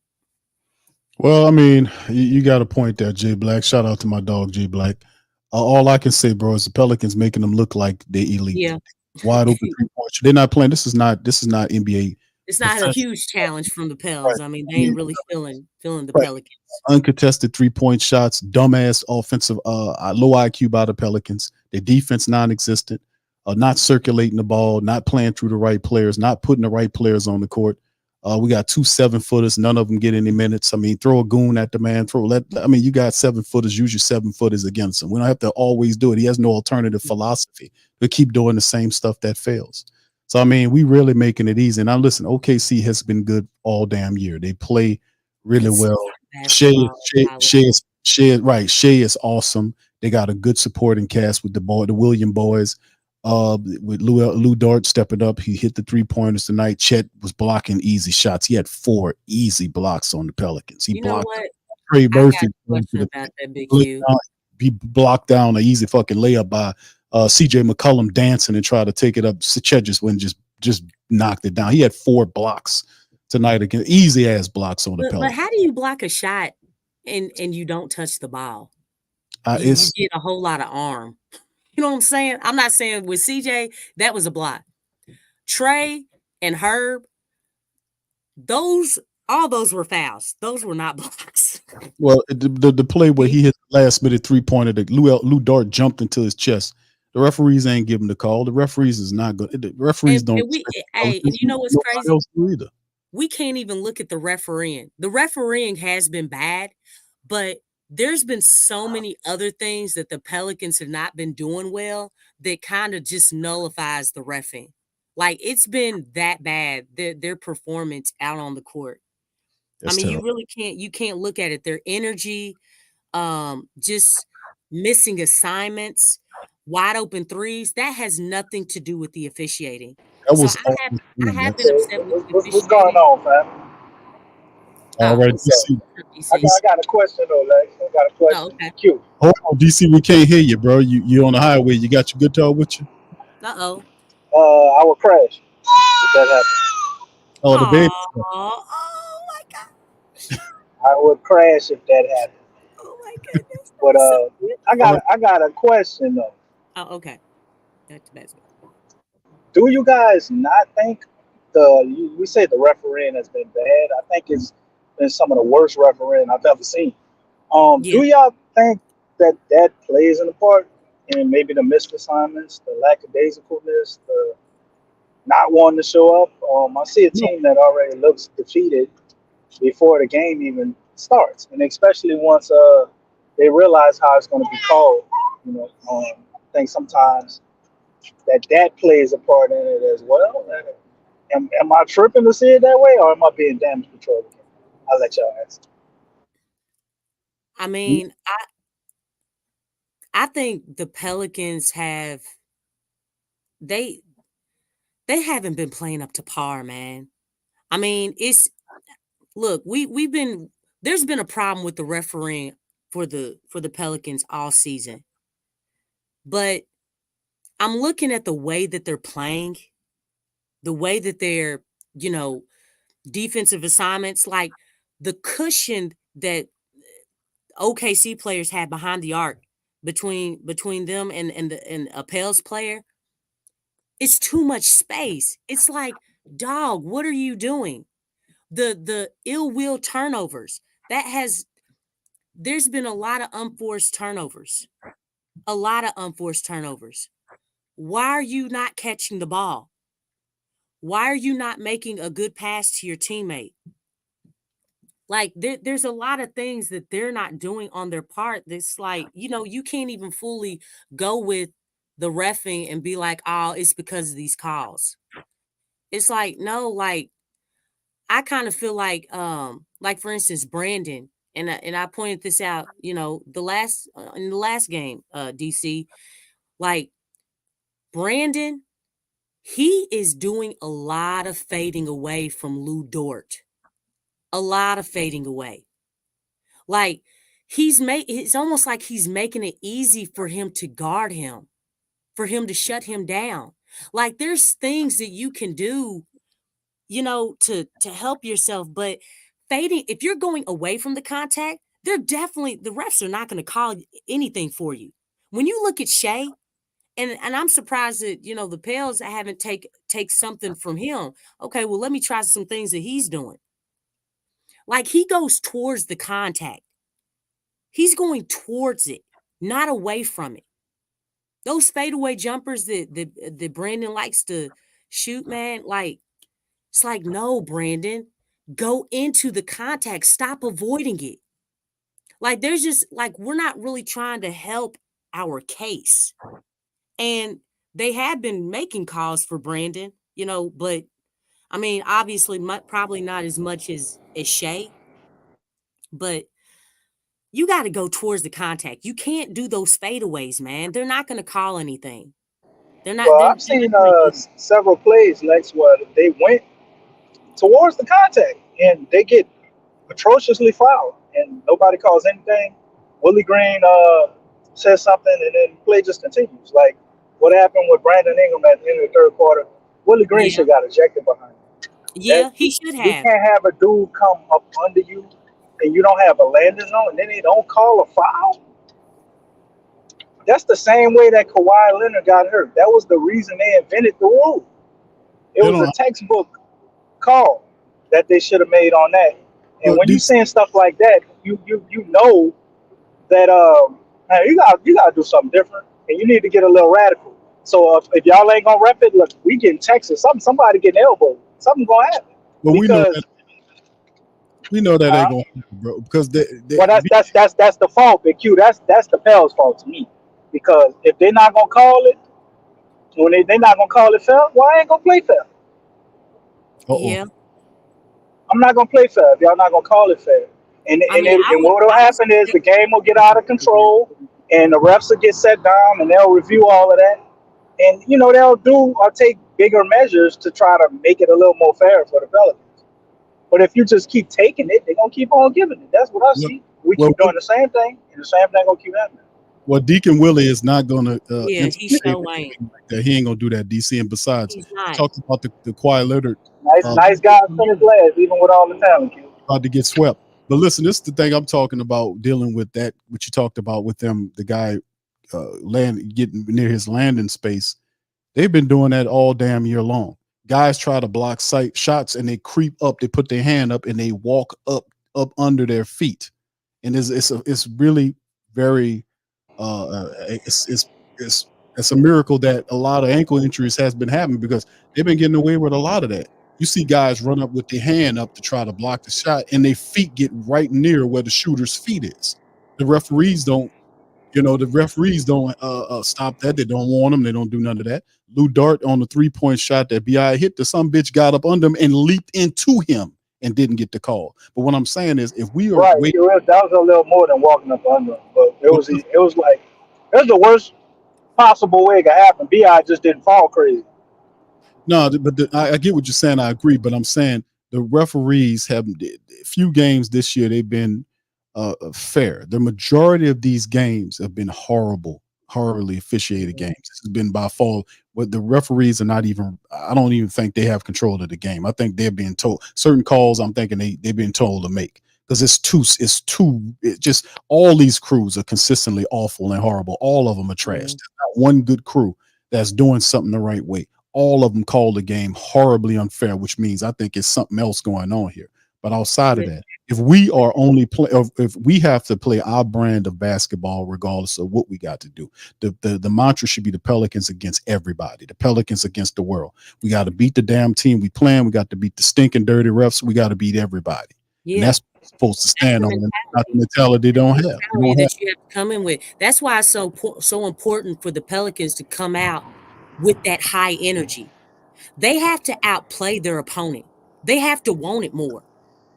And the thing is, it's something that, look, this has been happening for a reason. So how do you get over this hump? You know how you get over this hump? You need to outplay your opponents. You need to outdo them in every facet of the game. Every facet. Because you have to do more. I did a flash report about that. You have to do more. It's a must to do more. This team has to do more. They can't do the bare minimum. They can't be complacent. They can't be on cruise control. They have to do more.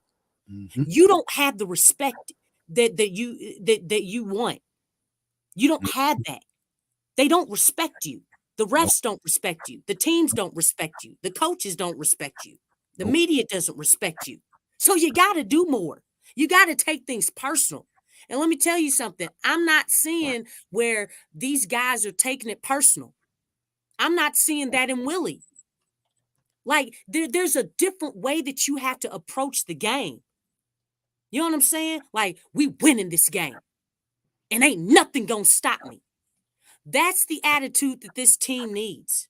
And until they get that, they're not going to get over this hump as far as getting that respect, because this is something that's been consistent every single season. The Pelicans get a bad whistle. So what do you do about it? Well, you know what? If you outplay, out effort, energy, play with more energy, play with more passion, play like you want it, play like you're hungry, show a whole lot of heart, show a whole lot of will. If you do those things and play at a high level and you do that all season, you can't take no days off because you have to practice, okay? You have to practice consistency at a high level. Mhm. Practice consistency at a high level. It has to be all three of those things. And if you do that and you start, guess what? It's just like what these companies do with their products. What they do in these commercials. What did they do? They condition these consumers. You condition your consumers like, hey, you know what? Like they playing at a high level. They out playing. You know what? When he comes across that dude's arm, I'm gonna make that call. You know why? Because he's conditioned the referee. He's conditioned the referee to make that call. He's conditioned All right, the Lex. All media right. to start talking them up. You see what I'm saying? Like you have to condition these people. You got to train them. Train them. You have to look. You know what? You're not able to. You're not worthy to make those calls right now. You can't do that. So I'm gonna have to take the wheel. I'm gonna have to train you and take you where I want you to go. And you know what? It starts with me. Let me tell you about accountability. That's accountability right there. I'm going to put it in my hands because I know that if I take that upon myself to change the way that I play and come out here and show every single night that I'm better than this other team. We're better than this coach out here. We're better than that organization. Guess what? Things will start to change. Because you know what? Look at OKC. They were just a playing team last season. And look how quick they've trained and changed their narrative. Why? Because they took it upon themselves to play harder than their opponents. They wanted it more. And the Pelicans got to do the same thing. You can't get complacent. You can't get relaxed. You have to train these people, man. You got to train them, condition them. Because that's what all these companies and their marketing teams, that's what they do to their consumers. They train us, oh, hey, eat this tasty burger. Oh, it looks so tasty and juicy. Come on by, Mickey D's. We got a new sandwich out. Okay? They do it all the time. So it's like, do it back to them. Train them. Condition them. And once you do that, you know, the result, I think, will be a whole lot better. Right. Thank you, Lex. DC, I know you just chiming in, bro. Go ahead and what's your thoughts on the Pelicans tonight? Go ahead. The floor is yours, my brother. I mean, very, very embarrassing effort, especially followed by the effort that they put up previous game. One thing I always at least hung my head on with the Pels, you usually don't see two total collapses or just completely embarrassing efforts back to back. If they went out there and fought hard and then still lost the game, something at the end of the game, it's like, okay, you know, I ain't gonna say we expect that, but it's like, okay, if they lost, that's how I would have expected them to lose this game. But to go out there and get blowed off the floor in front of your home crowd, man. BI is still not really looking like BI. CJ is just throwing rocks at the goal, bricks everywhere. He ain't really doing nothing. He ain't really get activated until midway through third. You just, man, it's just complete embarrassment. Like, it's no passion, you know, no type of confidence, no effort, low energy. It's like, do y'all even care? At this point, you're looking at that, like, no matter what the front office will want to do, you can't keep the same group together. Like, there has to be a change, at least a major change with a player or two. You know, obviously we know JV's not coming back. That is because I think JV has shown in this series he can actually make a difference. And I just don't get the hate Willie Green has for him. So you rather lean away from JV to have Brandon Ingram trying to guard Chet, you know, when Larry Nance Jr. is not on it. Like, it just don't make sense, man. Crazy, man. Crazy. Right. You see everything going to crap. These people are scoring in bunches, and they had a report came out. We got Matt Ryan got a 3-year contract for $6 million. Like, throw him out there. Dude was shooting 50% at three. 1 point Who during the don't year. Like, you got the rookie on the bench, man. Why just put him out there? He might as well let him get experience. Because if we keep doing the same thing, we obviously not gonna win the series. Well, let's start building for the future. Like they just keep doing the same thing. So they're tearing us up defensively. Calls are going crazy. It's extremely difficult for us to score. Let's lean more into defense. Let's just keep leaning into defense the same way. Man, it's just it's hard to watch. And then you turn on TNT. TNT said we don't even deserve to go to Cancun. That's what Charles Barkley said. He said we're going to Galveston, Texas, with all that dirty water. The people think it's at the beach. I'm like, God damn, we don't even deserve to go to Cancun. We don't deserve to go fishing. Look, Lakers in the same situation, and ain't nobody saying that about them. So Nah, that their just situation is actually worse. Let's be real. you think so? If hell yeah, if you think the Pels got it bad, all you got to do is look. Huh? They got some type of respect though. Yeah, because they have accomplished players that have done things in this league. But as far as with the expectations, if you lined up all three of these teams, at least for people who are not from here, don't watch the Pels all the time, and you ask what the expectations would be of those three teams, it would be Lakers first, Suns second, and Pels third. So what you see happening to them is like, man, people can't even believe it. You got one team with three guys all making $100-200 million. They super over the tax, paying $100-something, $100 million in luxury tax, and they get swept. You know what I'm saying? Like that's crazy in the first round. By a younger team. So I think it's way worse with those teams. But the way that we're losing, even though we're getting swept as well, it's a lot more embarrassing with what's going on with the Pels. But we don't have our best player. Those other teams, they have their best players. We got one guy who doesn't look like himself, and then the best actual player on this team who embodies everything that you said they need to go out there and just, I'm not going to lose this game. That's the mentality that Zion brings to the team. That's how he played that Lakers game. He has another gear that he clearly switched when it's playoff basketball. We haven't even seen yet.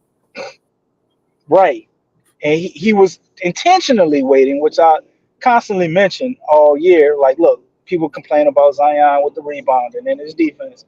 I'm like, look, man, Zion is trying his best to make sure he make it through the season and don't get hurt. When he needs to rebound and when he need to play defense, watch how it looked in. And everybody saw it at the end of the year. Zion went out and had 12, 13 rebound performances when they were needed for crucial games. But a regular game on a regular night, he didn't want to risk getting injured. Yeah. So he focused on his offensive game and creating gravity for everybody else. So everything we thought that dude was, he is. We have to figure out how to get over this injury hump. But now you're looking at the players that's around him. You're like, okay, will BI work with him? Will CJ work with him? Well, they might feel like CJ will work because CJ was actually playing some of his best basketball you've seen since Portland. But it was just him and Zion in the lineup. So looking at the way everything's going with the Thunder game, man, the best we can hope for is to come back and at least challenge them and win a couple of games or so, and avoid getting swept. But I've lost all faith in them being able to win this game, win this series, and that happened for me about in the first quarter of tonight's game. Well, this afternoon's game. So go Pels next year. Hey, first we got to get the process of elimination first, to get to that point, and hopefully they do it correctly. But I don't know why I kind of have little faith in Doc Ock. Well, Lex, we don't know how they're gonna do it, but I can tell you one thing I know: the way that we have botched up this playoff series, they have no choice but to make changes. It's so bad. It's like it's unignorable. There's no way they can just run it back. The only way they can run it back is if they fire Willie Green. There's no way they can. Mhm. So They need to do that regardless, whatever they you do. know, Herb not going nowhere. You know Trey not going nowhere. You got Dice and Hawk and all those guys are too young Yeah, to move the on young from. guys. Yeah, So the writing's pretty much on the wall. It's got to be top a heavy. CJ, Hmm. or a BI that they look to move on from because you Or cannot both. Or both. expect to or both. I don't know if we need to do that. I think we can make a choice for one of them. But Mhm. because one guy is coming off the books, CJ is coming off the books in 2025. But you can't look to just get a center and think that's gonna fix these issues because it ain't. Now you need a Mhm. point So A point guard. and a big. You need a guy Yeah, a that can point guard and be a a big that can legitimate run. star next to Zion. You know what I'm saying? That'd be yeah, nice. but I mean that gets difficult when you start talking about who. My dream scenario would be DeJounte Murray and Jonathan Isaac. What you If get to we get could find a way to get both of those guys, preferably Cade Cunningham over DeJounte Murray, but I don't think there's no way in hell we can in a way that's get happening. that. But Yeah. if we could get Cade Cunningham and Jonathan Isaac, man, I guarantee you they keep that team together and Willie just gains some type of strategy. Even if he only got three different ones, they could win a championship, definitely with Zion. Um, but I say And DeJounte Murray shooters and too. Jonathan Isaac. Because Jonathan Isaac, I think, is a free agent. And you got DeJounte Murray where you probably pull off a trade and hopefully create some cap room. But you can also get a Kungwaye, whatever that guy is, in the DeJounte Murray trade. But you may be looking to get off of Brandon Ingram to make that happen. Then I don't know how the hell we utilize CJ McCullough. All right, Alexa. Last thoughts before we get ready to dip out. It's been very interesting, man, and I don't like I said, the Pelicans are back up against it, man. Facing elimination on Monday. This game didn't give the last two games, not just one isolated incident. The last two games, these people were blown out by 20 or more points. Yeah. It's a joke, man. People are making fun of them. The Pelicans just don't care. It's They embarrassing. making fun. They don't have any I feel respect for for the themselves. fans though. You know what I'm saying? No respect for themselves. But go ahead, Lex. I'll give you the floor for the final comment. I don't know. I mean, this organization needs to do something. They need to do something. This reactive attitude is not working. You've collected enough data for the season. You saw games where the core was healthy. You've collected enough data. Now it's time to make some changes. It's time to commit and make changes, so that you can maximize your future. Because right now, this is not it. You can't stay in the same spot. If you stay in the same spot, this team's not even going to be a playing team. It's not. Next season, teams are going to get better. Teams are going to, especially in the division. So it's like, there's no way you can. I mean, maybe there is, but it wouldn't be wise. It would not be wise if you keep this this team right here together. You have to make changes in order to get better. You have to be proactive. That's the only way that you're going to grow. Other teams around the league, they were aggressive. Even teams like Boston made changes in the middle of the season. Boston people, The Boston. Dallas Mavericks, Lex, that was Yes, the you see what they I'm did saying? Like, everything that we thought the Pels yeah, should have did. but you see what I'm saying? Like teams that already looked good, that already have established something, that saw some success, like they were making changes. What does that tell you? Like That's important. Like, hey, we see something. Even if it's something small, they saw something enough. Like, hey, you know what? We're gonna make this change. This is gonna make us a better team. And they didn't doubt it. You know why? Because they know basketball. And maybe that's the biggest thing, is that maybe a lot of people in the front office, they don't know basketball because they're too Ding, ding, ding, scared ding, ding. or skittish to make a move and think it might be the wrong move. Like, dude, like that- That was a metaphor. what? Because Well, when you say scared or skittish to make the yeah. right move, I thought about Trajan Langdon. I'm like, Trajan Langdon know basketball. It's like, damn, but he is scared or skittish. Well, the thing is that I think, again, Doc Ock. Who do we always see? And who do people think is the GM? Yeah, that's because the other guy is scared and skittish. Because ain't no way, if I'm the GM of the team, am I gonna let you be at the podium and getting all the goddamn shine, and I'm making some of these moves? Well, That's on I mean, Trajan Langdon to let that happen. well, they re-signed him too, but all I'm saying is that something's gonna have to change. And I'm not trying to be understanding of that corporate mentality. Oh, it looks good on paper. Dog, I ain't nobody trying to hear that. Okay. The fan base just The saw, and Q, my lawyer everybody in said the take that world just down. saw on TNT.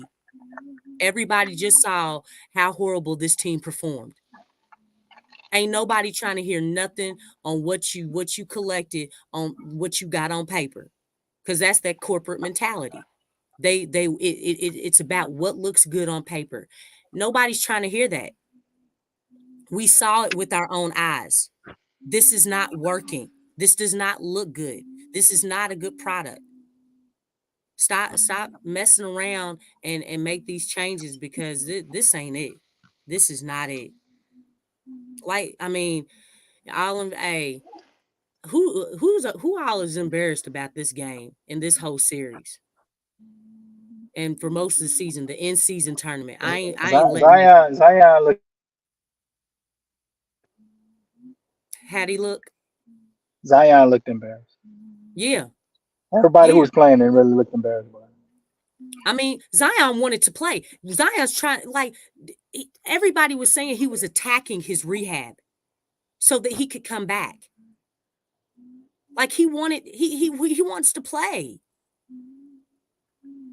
It's like, and you got to think, who's if the winner of this game and the winner of the Mavs and Clippers game, like, you know what I'm saying? Yeah, we definitely could beat. We can beat either one of You, those teams. it's like, guys, y'all can just gut it out, like, just find a way to win. You can't find a Watch the way to Thunder go win. there and lose.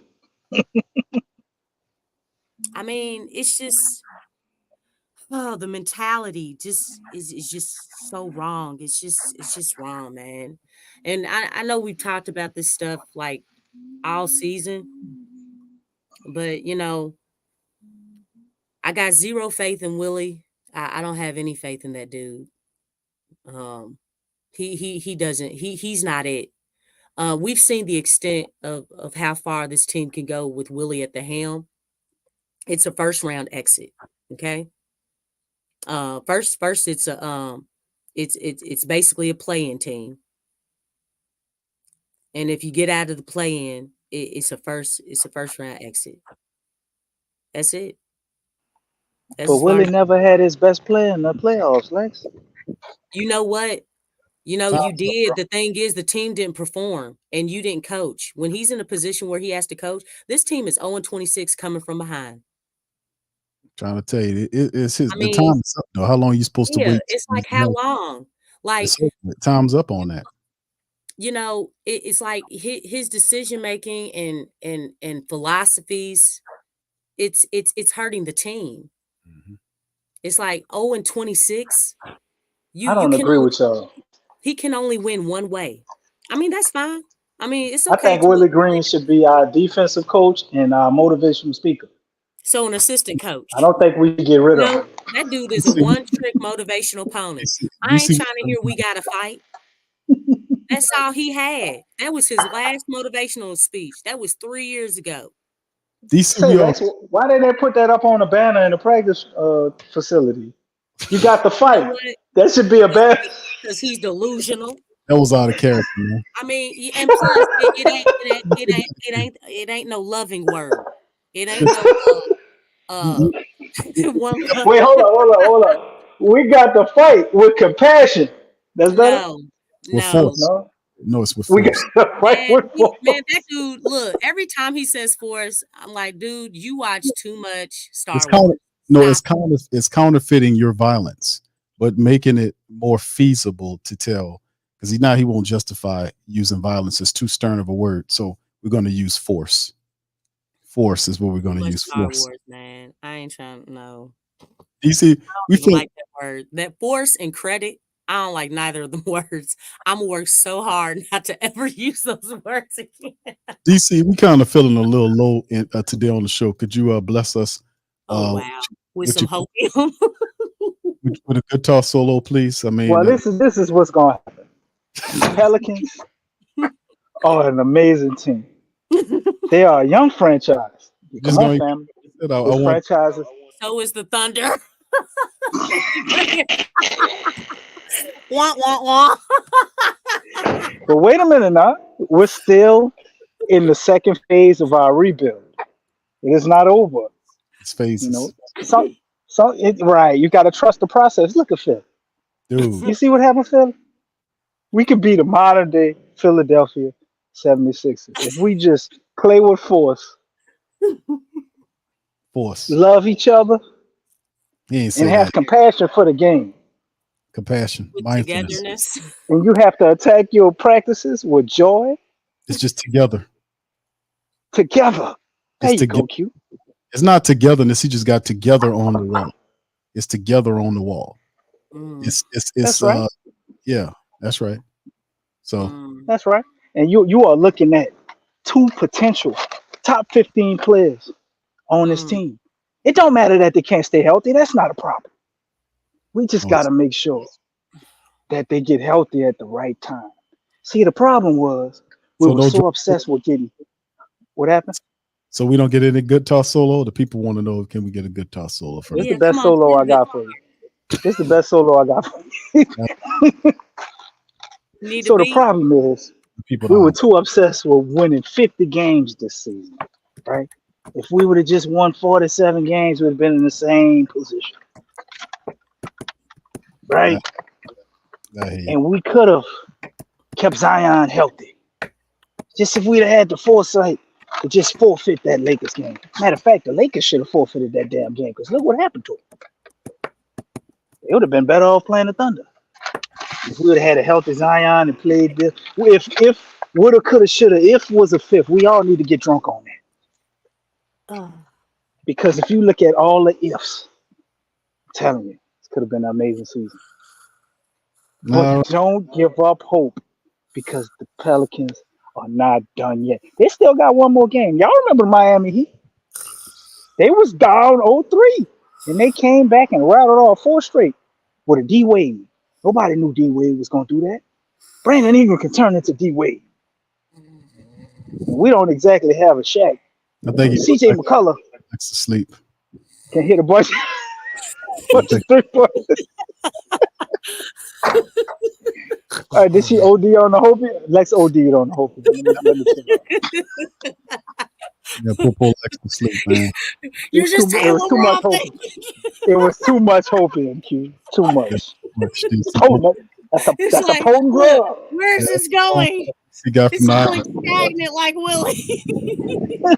There's no growth. over there on the island. Hey, we still a young team now, and we still rebuilding. Y'all don't lose. Y'all don't lose all hope. Or the Thunder, Okay. they're a young team. They're like the youngest team. Wait, I gotta quote my man Antonio Daniels. Growth is not linear, Lex. Oh, They could go up just how they went up. They could come right back on down, like the Memphis Grizzlies. Growth is not linear. Growth is not linear, huh? WHEN, win. Growth is not linear. That's right, BQ. It's not. I hear you, DC. You don't know when it's gonna happen, baby, DC but it done- can happen. DC done lost his mind. All right. That being said, we're gonna cut Hey, out. y'all wanted some hopium, man. I used to be one of the best sellers of that. You know what? Look, Yeah. it Cut lost its luster a little bit, DC. Why? You know, I'm a little rusty on my hopium sales. I took off from selling hopium all year and sold some truthium. And the Pelicans, you know, the Pelicans still in the same place. I thought maybe if I didn't sell some hopium this year, we could do better. But apparently, you know, that shit ain't work either. Yeah, you should have just did that in the Stan Van Gundy voice, man. That probably would have been better. That shit ain't working. That ain't work either, Lex. Hey, you didn't We was doing that shit for years and still getting our ass kicked. I mean, well, look, I was right? Did it give hope? I was coming on the show building all type of fucking walls and we were still getting our ass kicked. We gotta go back to the drawing board. Yeah, there you go. There you go. I ain't got no more hope. It's been 5 years, like my man said in the chat. It's time to do something different. It's time to do something different. Amen. I don't even care what they do. If it's CJ or BI, we don't get rid of Zion, but they got to do something different, man. The writing is on the wall. I don't give a shit what they do, which one of them they get rid of, to be honest. But we have to do something different. We can't be, it's just injuries. We can't be this. No, they got to be a major change, man. It needs to be a name or a huge rookie or something coming through here to No, help. this is a weak draft this year, so don't expect anything high in that department. All right, fam. So we're gonna get ready to get out on here, man. And, Wait, hold on, man. Come on, bro. Talking about, bro. There ain't nobody coming in this draft. They've already said it. This is the second to last game of the year, man. Dude, we done, man. What you talking about? We'll be back on Monday. We gotta savor these moments. Q, it's almost over. No, it's over. It was over before it began. And let me tell you something. You turn into Dick Gregory now? It's over. Over. That was crazy, man. It's man. Yeah, you supposed to throw that in there. Shout out to Dick. Not in a million years, though, man. Really, I would have thought the Pelicans would get swept by a goddamn Thunder. Ain't this some shit? I thought Pelicans could fly in bad weather. Playing team on last season, and now they the number 1 seed this season. Man, it's the Thunder too. It ain't even no goddamn lightning. It's the Thunder. Mm-hmm. Man, the after effects of the lightning kicking our ass. Ain't this some shit? All right, Q, you get in the show. I'm getting depressed. All right. Appreciate you, DC. All right, fam. So listen, man, y'all please feel free to hit the like button. If you're not a subscriber, please feel free to subscribe to Pelican. What we up in this thing. Shout out to y'all, man. If you're listening to us on Twitter, please give us a retweet. We in this thing. We will return, fam, for Monday night stream, man. The Pelicans, one more game remaining. It'll be Monday night. Can the Pelicans, man? Wait, hold up, Q. You not excited about that? The game on Monday? Can the Pelicans, fam? Big Q, DC, y'all watch the game and just let me know how it goes. Can the Pelicans, man, turn it around, man. I won't even have to watch it now. I'll be able to commentate. The last 2 games, the Pelicans have been destroyed by the Thunder. Not competitive at all. No heart, no drive. They sound defeated. They don't have. It appears that they don't have a playoff gear, and it's a shame. So, can they gather enough to change? Yeah, Q. I'm gonna tell you what they're gonna do. They're gonna figure out that they Pelicans and they can fly up over the bad weather. They can fly over the Thunder. You see, they didn't know that. But getting their ass whooped at home might be able to teach it. To them. Look, their wings have been clipped. No, Lexi, their wings ain't been clipped. They've been defeathered. Look, they walking and it's raining, thundering. But I want you to know Look, something. it's hailing too. The pelican is the most resilient bird in the bird family. You got to know that. It ain't over till it's over. Yeah, I know, but It ain't over till it's over. when you hear the pressers and you hear defeat, okay, it's not. Wait, Look, I know hold it's up. over. Before we It get out ain't of over here, I when it's gotta know what over. happened. What happened in the presser? I didn't hear the presser. Okay, it I sounded almost like didn't make it, but I didn't want to be like the Pelican, so I had to show up. DC. It was death. Okay, they sounded like death. They sounded defeated. They sounded like the total opposite of the things that they were saying with no passion or conviction. Okay, it Did was. Willie say we're gonna make changes? We're gonna do something different now? Yeah, they'll probably do something different. It's and that different is much of the same thing. We're gonna do it on Monday instead of Saturday.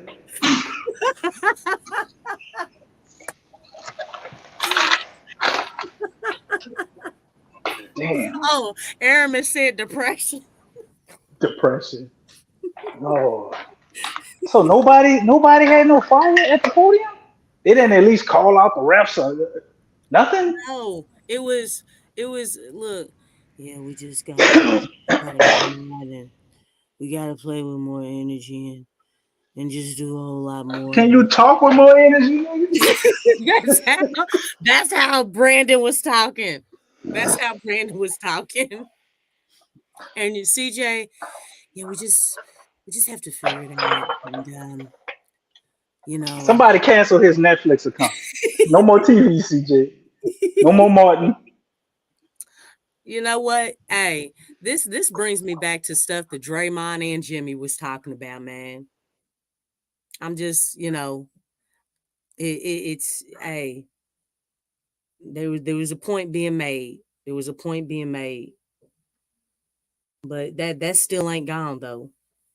Everything that they said, man, Pelicans ain't built like that. He Like wasn't. He wasn't lying. They wasn't yeah. lying. I They mean, told. they, I mean, all that stuff, it's coming back, man. And look, shoot, Draymond said it again on All Star Weekend on Sunday during the All Star game. Nobody worried about the Ain't damn. nobody worried about the Pelicans. Y'all remember that? Oh yeah. I mean, Yeah, I remember. And I yeah. was like, man, Draymond, I don't know what the hell he talking about. Get him. And tonight I'm Draymond. We're I not mean, built like that. and it And it's wasn't. our head coach. It's our head coach fault, in my opinion. I think we have the players, but I think it's the schoolboy mentality that we rolling up under, man. You can't get punched in the face and then just turn the other side to get punched again, get hit again, and then get spit And, on. And you no, gonna and go then back bend out there and over fight fair? here too. You hear me? You gonna go out there and fight fair after all that? Like we just, I don't know, man. It's like some of the calls. That's my thing tonight. Like I'm like, man, the season is on the line. We've been getting shafted on the calls all year, right? I'm like, if y'all gonna cheat us like this, well, what the hell with it? Then let's blow it all up. Let's go out with a bang. At least that would be my mindset. Like Yeah, I'm gonna fight yeah. like hell. Do or die. You know what I'm saying? I'm not mad about them losing. It's just like It's the how they're losing. It's okayness. how. It's the okayness with them losing. Yeah. Like they're just Demeanor, content with losing. I'm like, come on, man. body Nah. At language, least let all me that see you stuff. trying, man. Twist the ankle or something. Give him max effort. Go Yeah. out fighting. You know. I saw the Devin Haney fight, and Oh he got Lord. he got his ass whipped. You know what? We gotta talk But about that fight too. but Cute. but Devin Haney kept getting up. Devin Haney Yeah, he gave it did. everything he had, and you got to respect that. Yeah. That's why I know Because Devin that's how Haney. He can come back from that. He can come back because he left it all out there. He cares about what he was doing. Where is that with the Pelicans? Where is that?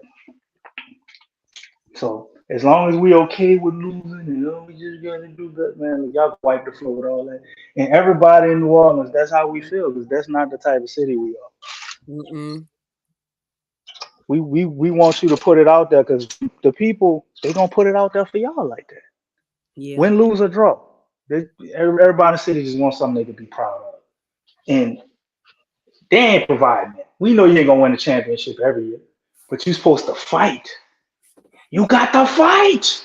They need to put the banner up, Lex. Man, nah. Like you can win the championship every year because you never One know. You don't know what year you will. motivation pony right there. Well, he need to keep repeating that damn motivation because you got to fight with the right tone. Might get it done. You got to have more than that. You got to have X's and O's. Like, okay, yeah, we're fighting, but how do we do it, coach? Can you draw up a play?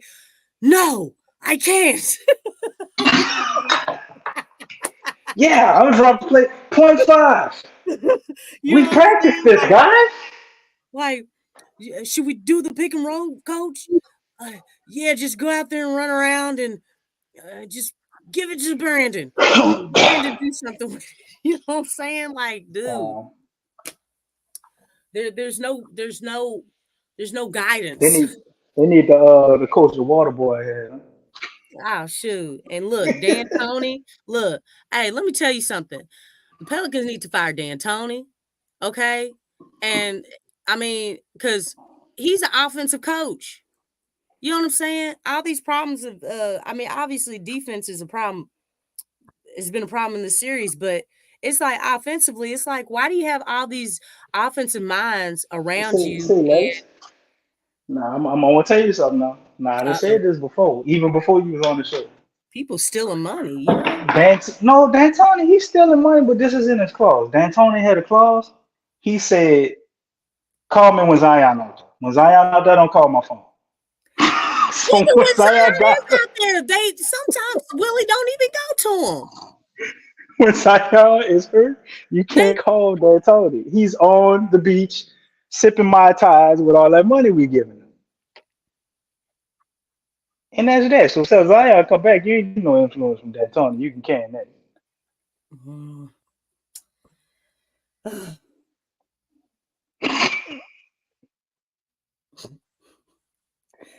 DC.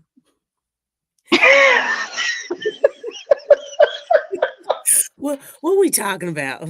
What are we talking about? We talking about the Pelicans? We talking about the Pelicans, man. We talking about the Pelicans. Yeah, we are. D'Antoni is their advisor.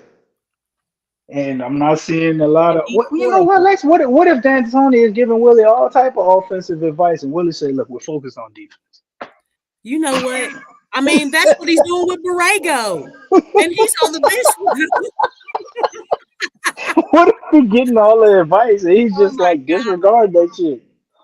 Like, that sounds good, but you know what? We're gonna create our offense from defense. We just gotta stick with it. I see why they didn't let this dude hire his own staff. This is the same situation when he didn't have his own staff. We done had a defensive coach as an offensive assistant. Big Q back there getting high, yo. Damn, is that the person, bro? You know, you put that music on, you start playing the toy piano and shit. I thought that was Time you. to blaze up. Time to blaze up, man. I thought that was you, DC. I ain't got nothing planned. I thought that was you, bro. Man, you got the soundboard, man. You got a stereo behind you. And why are you playing that mellow, calm ass music? See, this is what got us in trouble anyway. We need something aggressive. Put some aggressive gospel rap on, dude. Put on Chris Brown's diss. No, they got cussing in there. Lex Willie ain't gonna approve of that. We gotta put on some aggressive gospel rap. What? Aggressive. Come on. Oh my God. Some aggressive gospel rap on Chris to get us Brown's fired up. That's what this team needs right now. Shoot. Oh my gosh. You right though, Lex. They get bodied by a singing nigga. They definitely would, bro. they might need to take some pointers from Chris Brown, man. Don't say that, man. That makes so much sense. We got bodied by the youngest team in the league, man. What? What? We started rebuilding before them, and they finished. That's Oh my God. Man. You know what? Hey, I don't want the Pelicans to build no house for me. this track and replace it to make it. Can't do no goddamn rebuilds for me, man. These people start rebuilding 2 years after us. Oh my gosh. And they've already recovered. Man, look, they was in the playoffs before us. Season. They was in the playoffs before us, blew their whole team up, rebuilt it, and now they kicking our ass in the playoffs before we ever got there. Because the Pelicans are too reactive, man. They're not being proactive. This goes out to the next. I got a special song for the Pelicans, man. We're gonna play it for them. Okay. It's dedicated to the New Orleans Pelicans. It's from Mobb Deep. It's called Shook Ones, and that is definitely what the Pelicans are. They are shook as hell. This young ass team running the Pelicans out of the gym, dominating them, yelling, laughing, and everything. They're not even a speed bump to this team. So there you go. Shook Ones. That's there ain't no such thing as halfway crooks. There ain't no such thing as halfway crooks.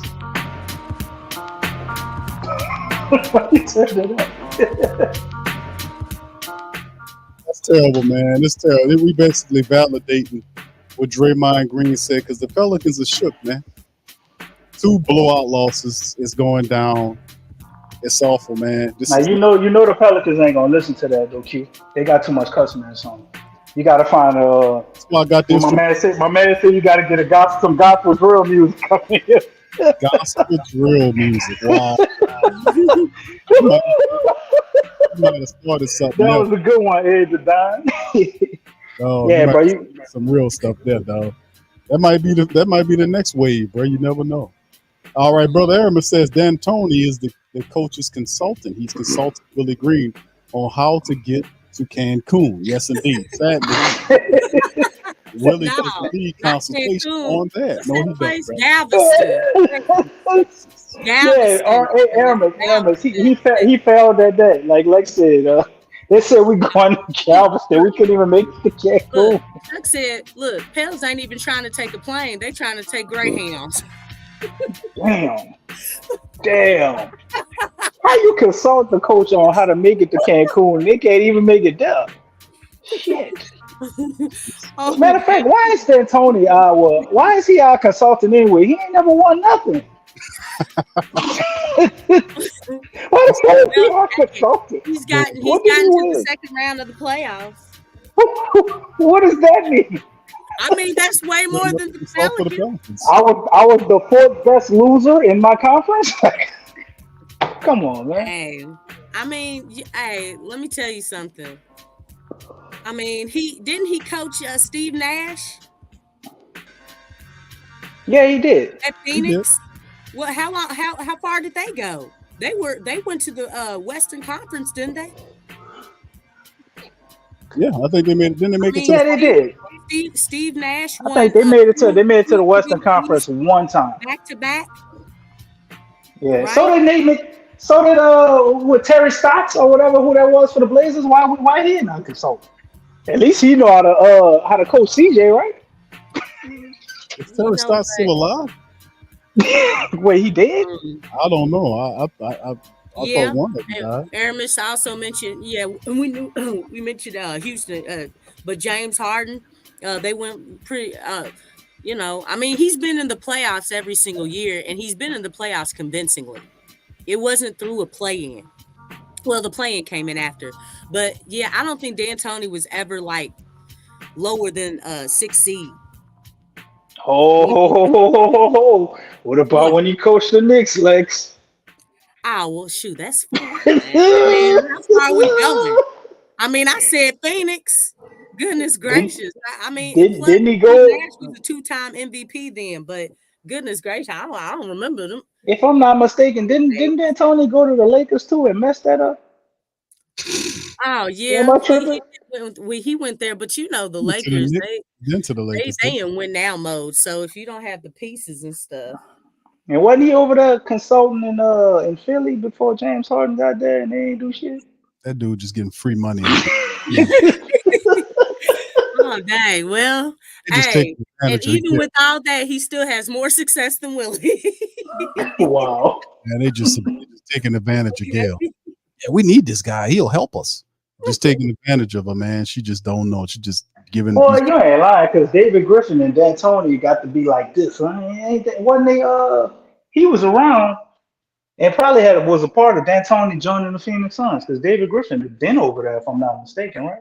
Or he didn't get power until Alvin Gentry came into play, Yep. Yeah. which is probably how he got on the phone with Gail. He got Alvin to put him on the phone. He's like, I can come over there and be the GM for you. I got a championship ring. And that's actually, our champion is the general manager, but that was all LeBron. We know LeBron was the real general manager. He just got the pieces for Yeah. us. Alvin Gentry got drunk one night, Q, and he called David Griffin reminiscing and shit. He said, "Yeah, Alvin, yeah. Do you know Gail Benson? Can you put me on the phone with Gail Benson?"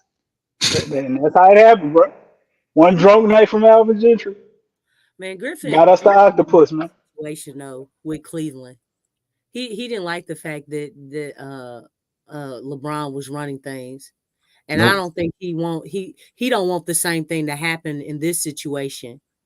Cause it's especially, when you talking about Zion, that's why I feel like, man, like the situation that you come into really does matter. You know what I'm saying? Like you Yeah. have to understand the strength of Zion's brand and what he came into the league with. You know what I'm saying? Like yeah. people were talking about him being the face of the league. Do you know how that helps the marketing aspect of the Pelicans? That's Yes. a big deal. And the Pelicans aren't doing anything with that. Like how have you all used his brand to help grow the Pelicans brand? Lex, I disagree. I think the Pelicans have done something amazing with that. No, Lord. Do tell. What And you seriously, about to say? before playing your damn guitar, what you got to say, DC? They preserved it by doing ramp ups and keeping minute restrictions on Zion. But you know what? Not playing Zion on national televised games. It's like that stuff like that.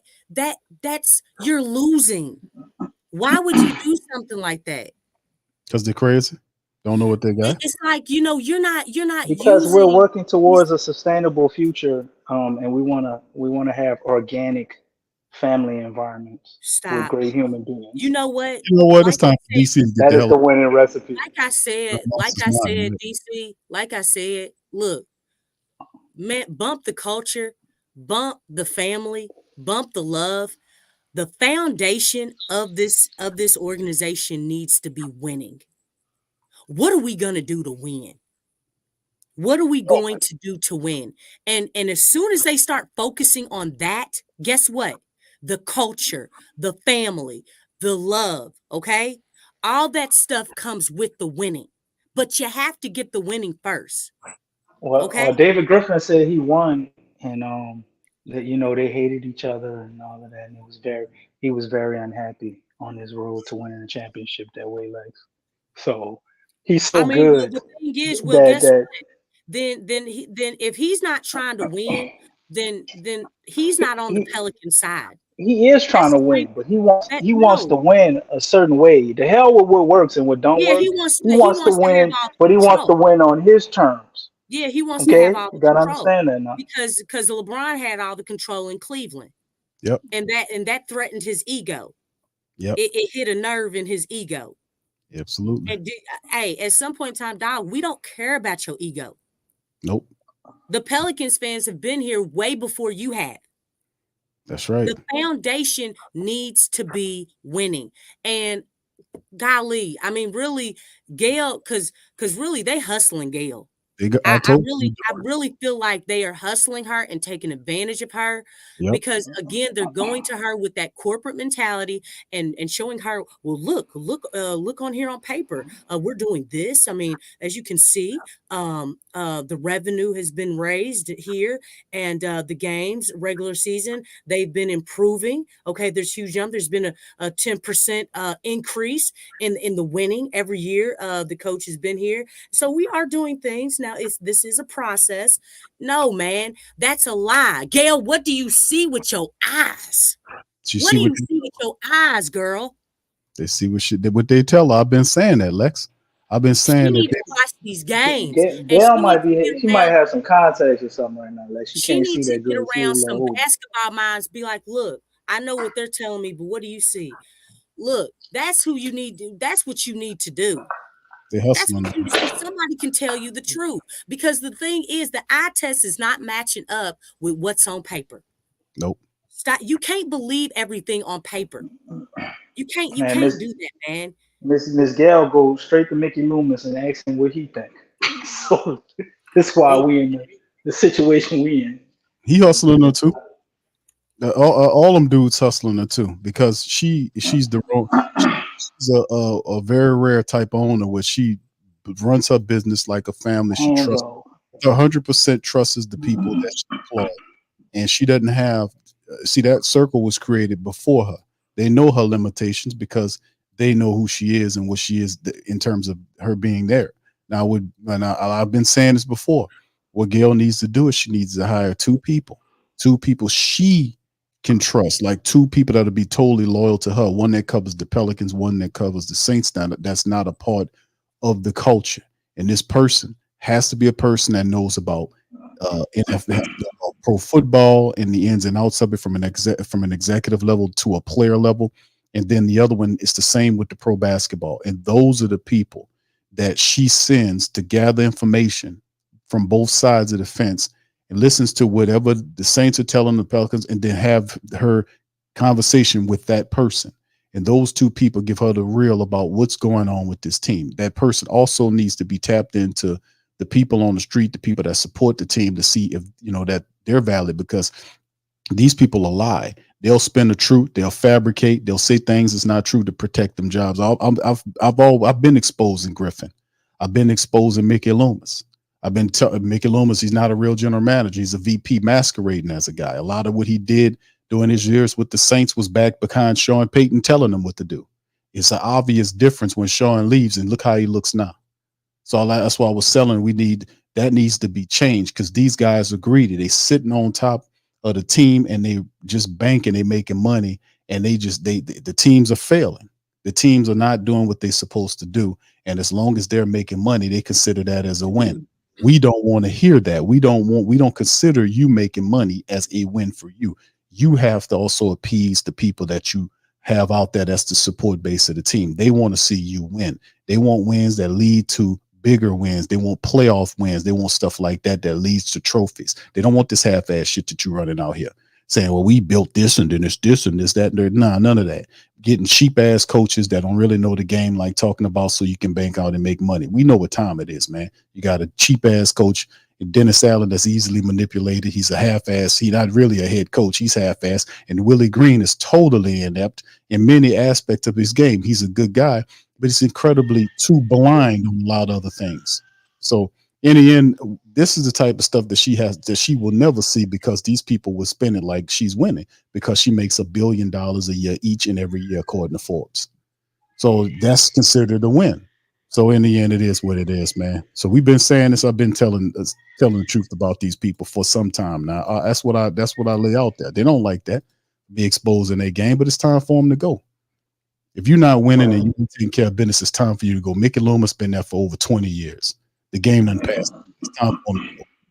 And then David Griffin masquerading off of a championship ring that he didn't exclusively win. That was LeBron James orchestrating. Yeah, it was. And I'm telling you the God honest truth. That boy came down from 3-1, man. That was crazy.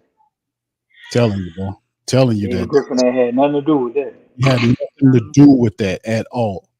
So he did go out and get the players that LeBron James told him to get to a piece. All of them.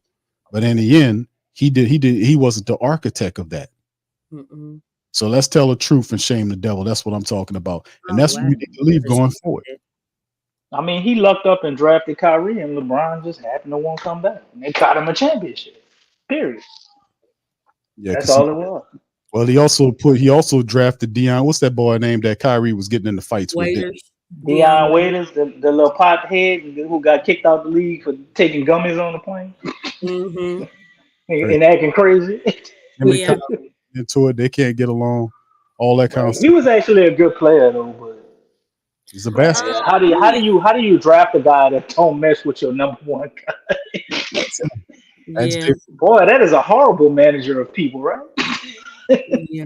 brother. But that's what I'm saying. I'm not, Dion's kind of touched though, you know. I mean, he kind of reminds me of Starks a little bit. John Starks. He think he's colder than what he is. Who, Deion Waiters? Yeah. Yeah. Starks actually was better than Deion Waiters though in his prime. But you But I know, get what you're saying. he thought he was that like, well, I'm cold. You know what I'm saying? Well, I mean, that man he dunked on Jordan. That probably whipped his head. He telling that story right now to one of his grandkids. don't Jordan. Okay, man. It's Okay. in my office. I don't Jordan. No That's the champion. hand he fan. That's the hand he fan with. What? Look, you I know bet what? you. Hey, don't nobody remember that. I thought that was Pippen he dunked on, but Jordan. Nah, that was Jordan. That was I Jordan. remember the clip. Jordan Well, was I know he was in the And I ain't gonna lie. If he dunked on Pippen, that would have been even more impressive. To be honest. not the way. Well, they were Because right there because they both. think about how good Pippen was. Who you remember dunking on Pippen? Because I don't remember nobody. I remember him dunking on some people. I don't remember nobody dunking on I Pippen. remember him dunking on Ewing. That was nasty. Oh my gosh, that was nasty. They That's show one that of the all the greatest time. dunks. That's one of the greatest dunks of all time. He pushed him down. Yeah, he dunked on him and pushed him down. Yeah, I know he showed it and then stepped over him. And walked. You ain't got up ready to fight, boy. Oh yeah, he was upset. you know, his accent came out then. You see, Ewing's accent came out, boy. His thick ass accent came out then. What it sound like? What it sound like, Keith? Humble class, man. They don't do that. Well, he got up on him on that, boy. I mean, Ewing should have jumped higher. Mm-hmm. Lex, now you know at that point in your career, that man had 2 knee pads on his knees. Ain't no jumping higher when you got 2 knee pads on. You know what? Then you better make a business. You better make an executive decision, and you better be eligible back, Ewing, and conjure up any type of accolades. And Ewing had them. Hey Lex, old Ewing had them goddamn Rufus knee pads on, boy, when he was playing back in the day. That boy had. Yeah, they weren't like the technology has improved greatly. So he didn't have those he didn't have those big time. But to bring it back full circle though, and get back on Pels talk, what do you guys think before we get out of here? We need to do what y'all would want to see us do, and what do you think the Pelicans are actually going to do?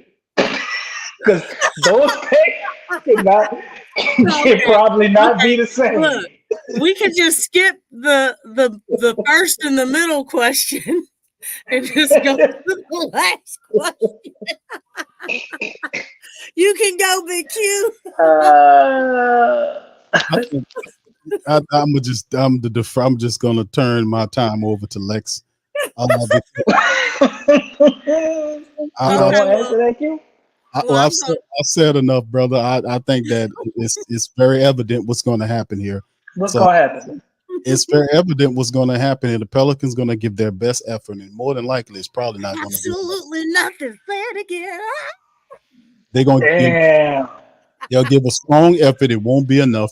They shook, bro. They are shook. I played the instrumental, Mob Deep. They shook. This is a shook team, man. Look at their face. I think you misunderstood me. I meant in the off season, as far as fixing the team. We skipped the major part. Come on, we're talking about the game. I saved that for a whole nother show, brother. I'll just say. Damn. All right. Well, I guess we gonna say that for the. We doing the season wrap up on Monday. No, the season wrap up is not Monday. That's the last game. We'll talk about some of the things. But the season wrap up is the entire show unto itself, BC. Oh, okay. Hey, Well, so we doing the show after the show on Monday? Call the season wrap up. no, we're not doing the show after on Monday, bro. That's a Wait, separate. hold on. One thing, can you look up the matchup indicator? I would like to see what Vegas has to Now, say about our stop it. chances of Stop it. winning. It's I for need some hope gambling before I get purposes. out of here, Lex. I Well, need some hope. 57% Gambling versus purposes. 42%. Ooh, wait, we got 57. What'd you OKC say? has 57%. Damn, Vegas don't even believe it. They think the They trying to Pelicans get about to come. they trying to get all the Pelicans money. They're not even trying to trick them, Lex. No, it's 57%. It ain't believable. Nobody's buying it. Damn. See, there is too much cutting up. Now the DC's back. We back to cutting up again. Yep. Yeah, but that's what it is, fam. 57% for the OKC team according to the matchup. It could have been like 75 or 80. So They we are got trying to take we got a 43% chance, BQ. Only them people not fools. The only fools is us, man. To think that the Pelicans stand a shot of trying to win the game when they already defeated. The team shook as hell, man. Man, I'm going to put some money on DraftKings on the Pelicans. You go ahead and lose your money, DC. Go I ahead. can't stand how y'all We know talking what like that this. really means. We know you pulling a Willie Green. You wanna help the other team out, you know. Choking ass. I'm gonna tell you, Lex, about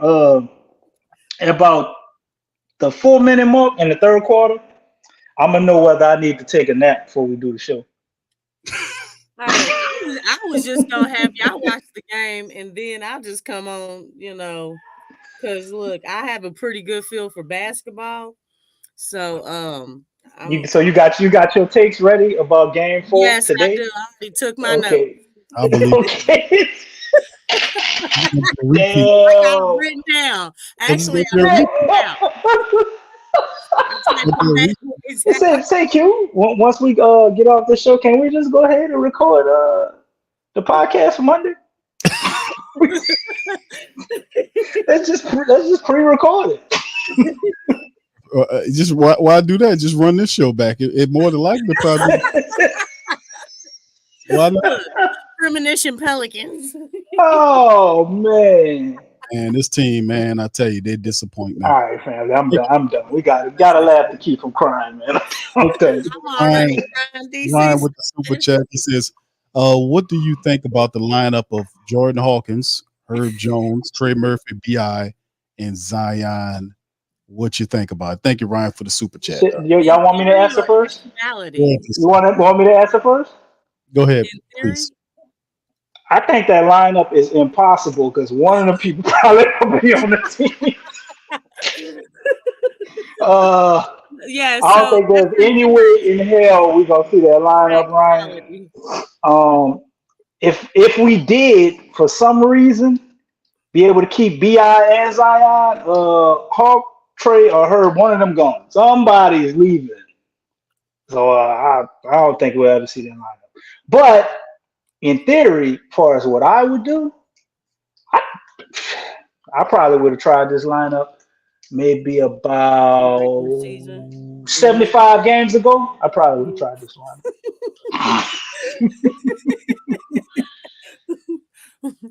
Jay Black says 5 stages of grief show. Pretty much. This is a funeral. This is a celebration. This is a tragedy. This is a therapy session. And then we got another part of grief. I'm trying to categorize them with a V. I don't even know the last one. I mean, you doing good.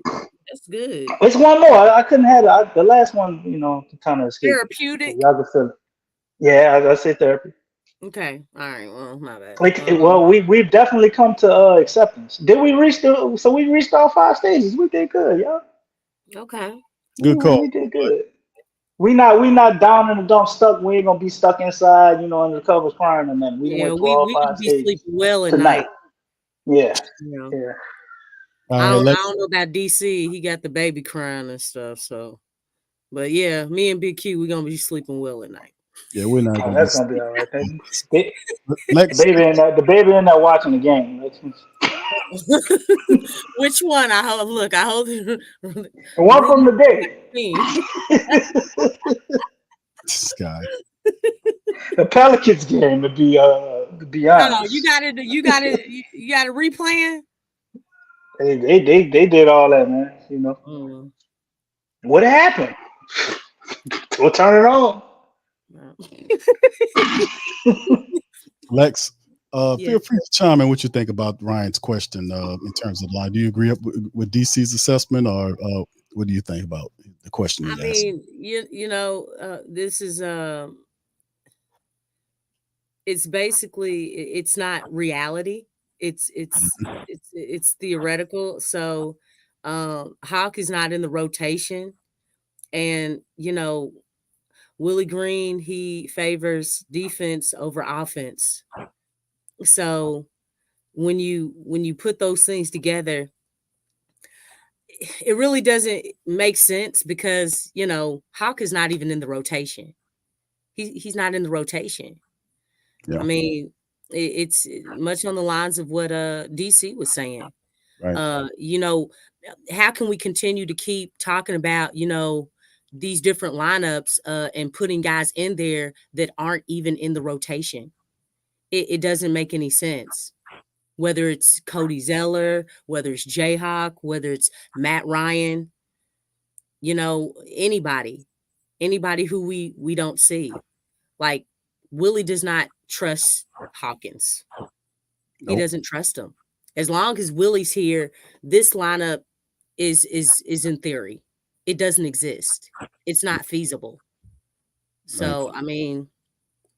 I mean that's just what it is. I mean, we could talk about it. I mean, yeah, it sounds cool, it would be nice, but we don't see it. And we're not going to see it. We're definitely not going to see it on Monday. Yeah, it is what it is. I mean, it's all about knowing Willie, because Willie has the power to do that, but we know that he's not. So, I mean, it's like, what are we talking about? What are we talking about? So, but hey, I wouldn't mind seeing it. I wouldn't mind seeing it at all. It'd be nice, but realistically, I mean, it's not going to happen. All right. Thank you, Lex, DC. Shout out to the fam. Appreciate you guys for being in the stream, man. Listen, man. Hope y'all had a good time, man. We had good laughs. A few things. This is the best funeral I've ever been to. Basically a jazz funeral, DC, without the jazz, man. We was pretty good tonight. But listen, fam. I'm going to ask you to hit the like button, if you please. Feel free to share the show on your social media feed. If you're not a subscriber, mash the subscribe button. And if you're on Twitter, give us a retweet, man. PPR, we in this thing.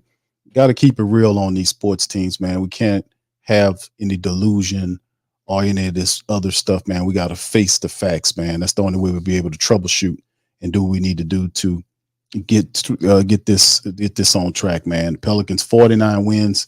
If they get blanked out, that's going to erase a lot of stuff. We're going to be on Griffin's head about that when he finally steps to the podium about this, the secret contract, all this just back ass stuff that's going on. And I've been saying they've been taking advantage of this owner.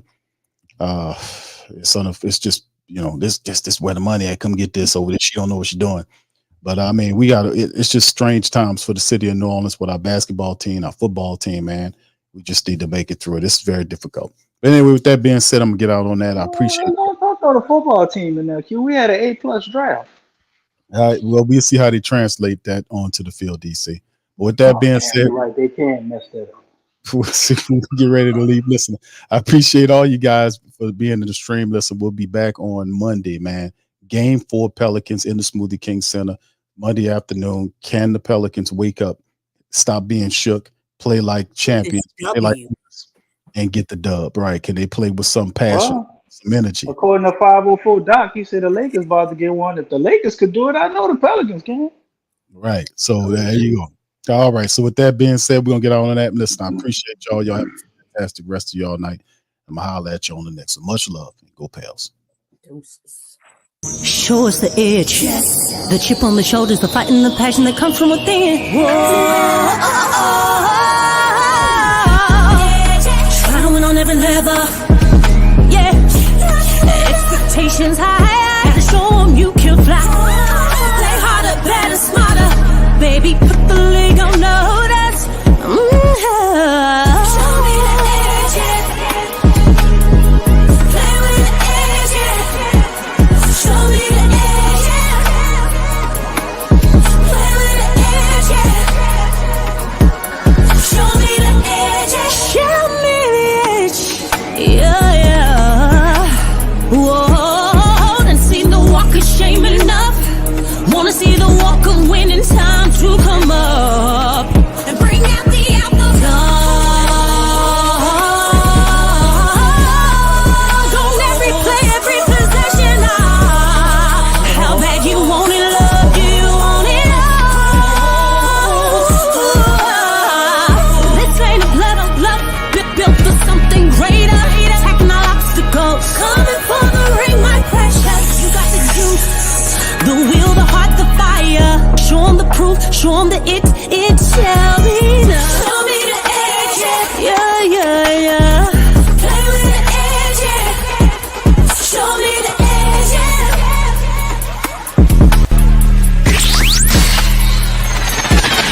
You're listening to the Pelicans Postgame Report on the PRO Media Network for all things Pelicans.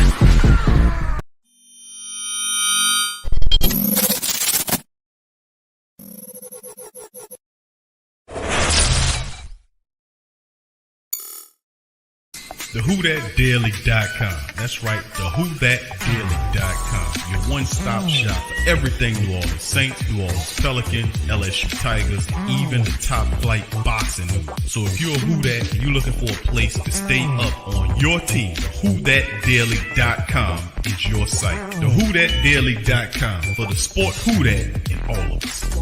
That's right, the Pro Shop is the platform store where you can go and buy all the latest merch to support the platform. Available at the Pro Shops, we have dozens of hundreds of products available for you and your family. Unisex tees for men and women, hoodies and sweatshirts, tank tops, kids and baby items, long sleeve tees, mugs, pillows, wall art, bath bedding, face masks, phone cases, stickers, bags, fanny packs, socks, hats, and many other items. Please feel free to check out the Pro Shops. The link is in the description section below. And remember, it helps the platform continue to grow. Check out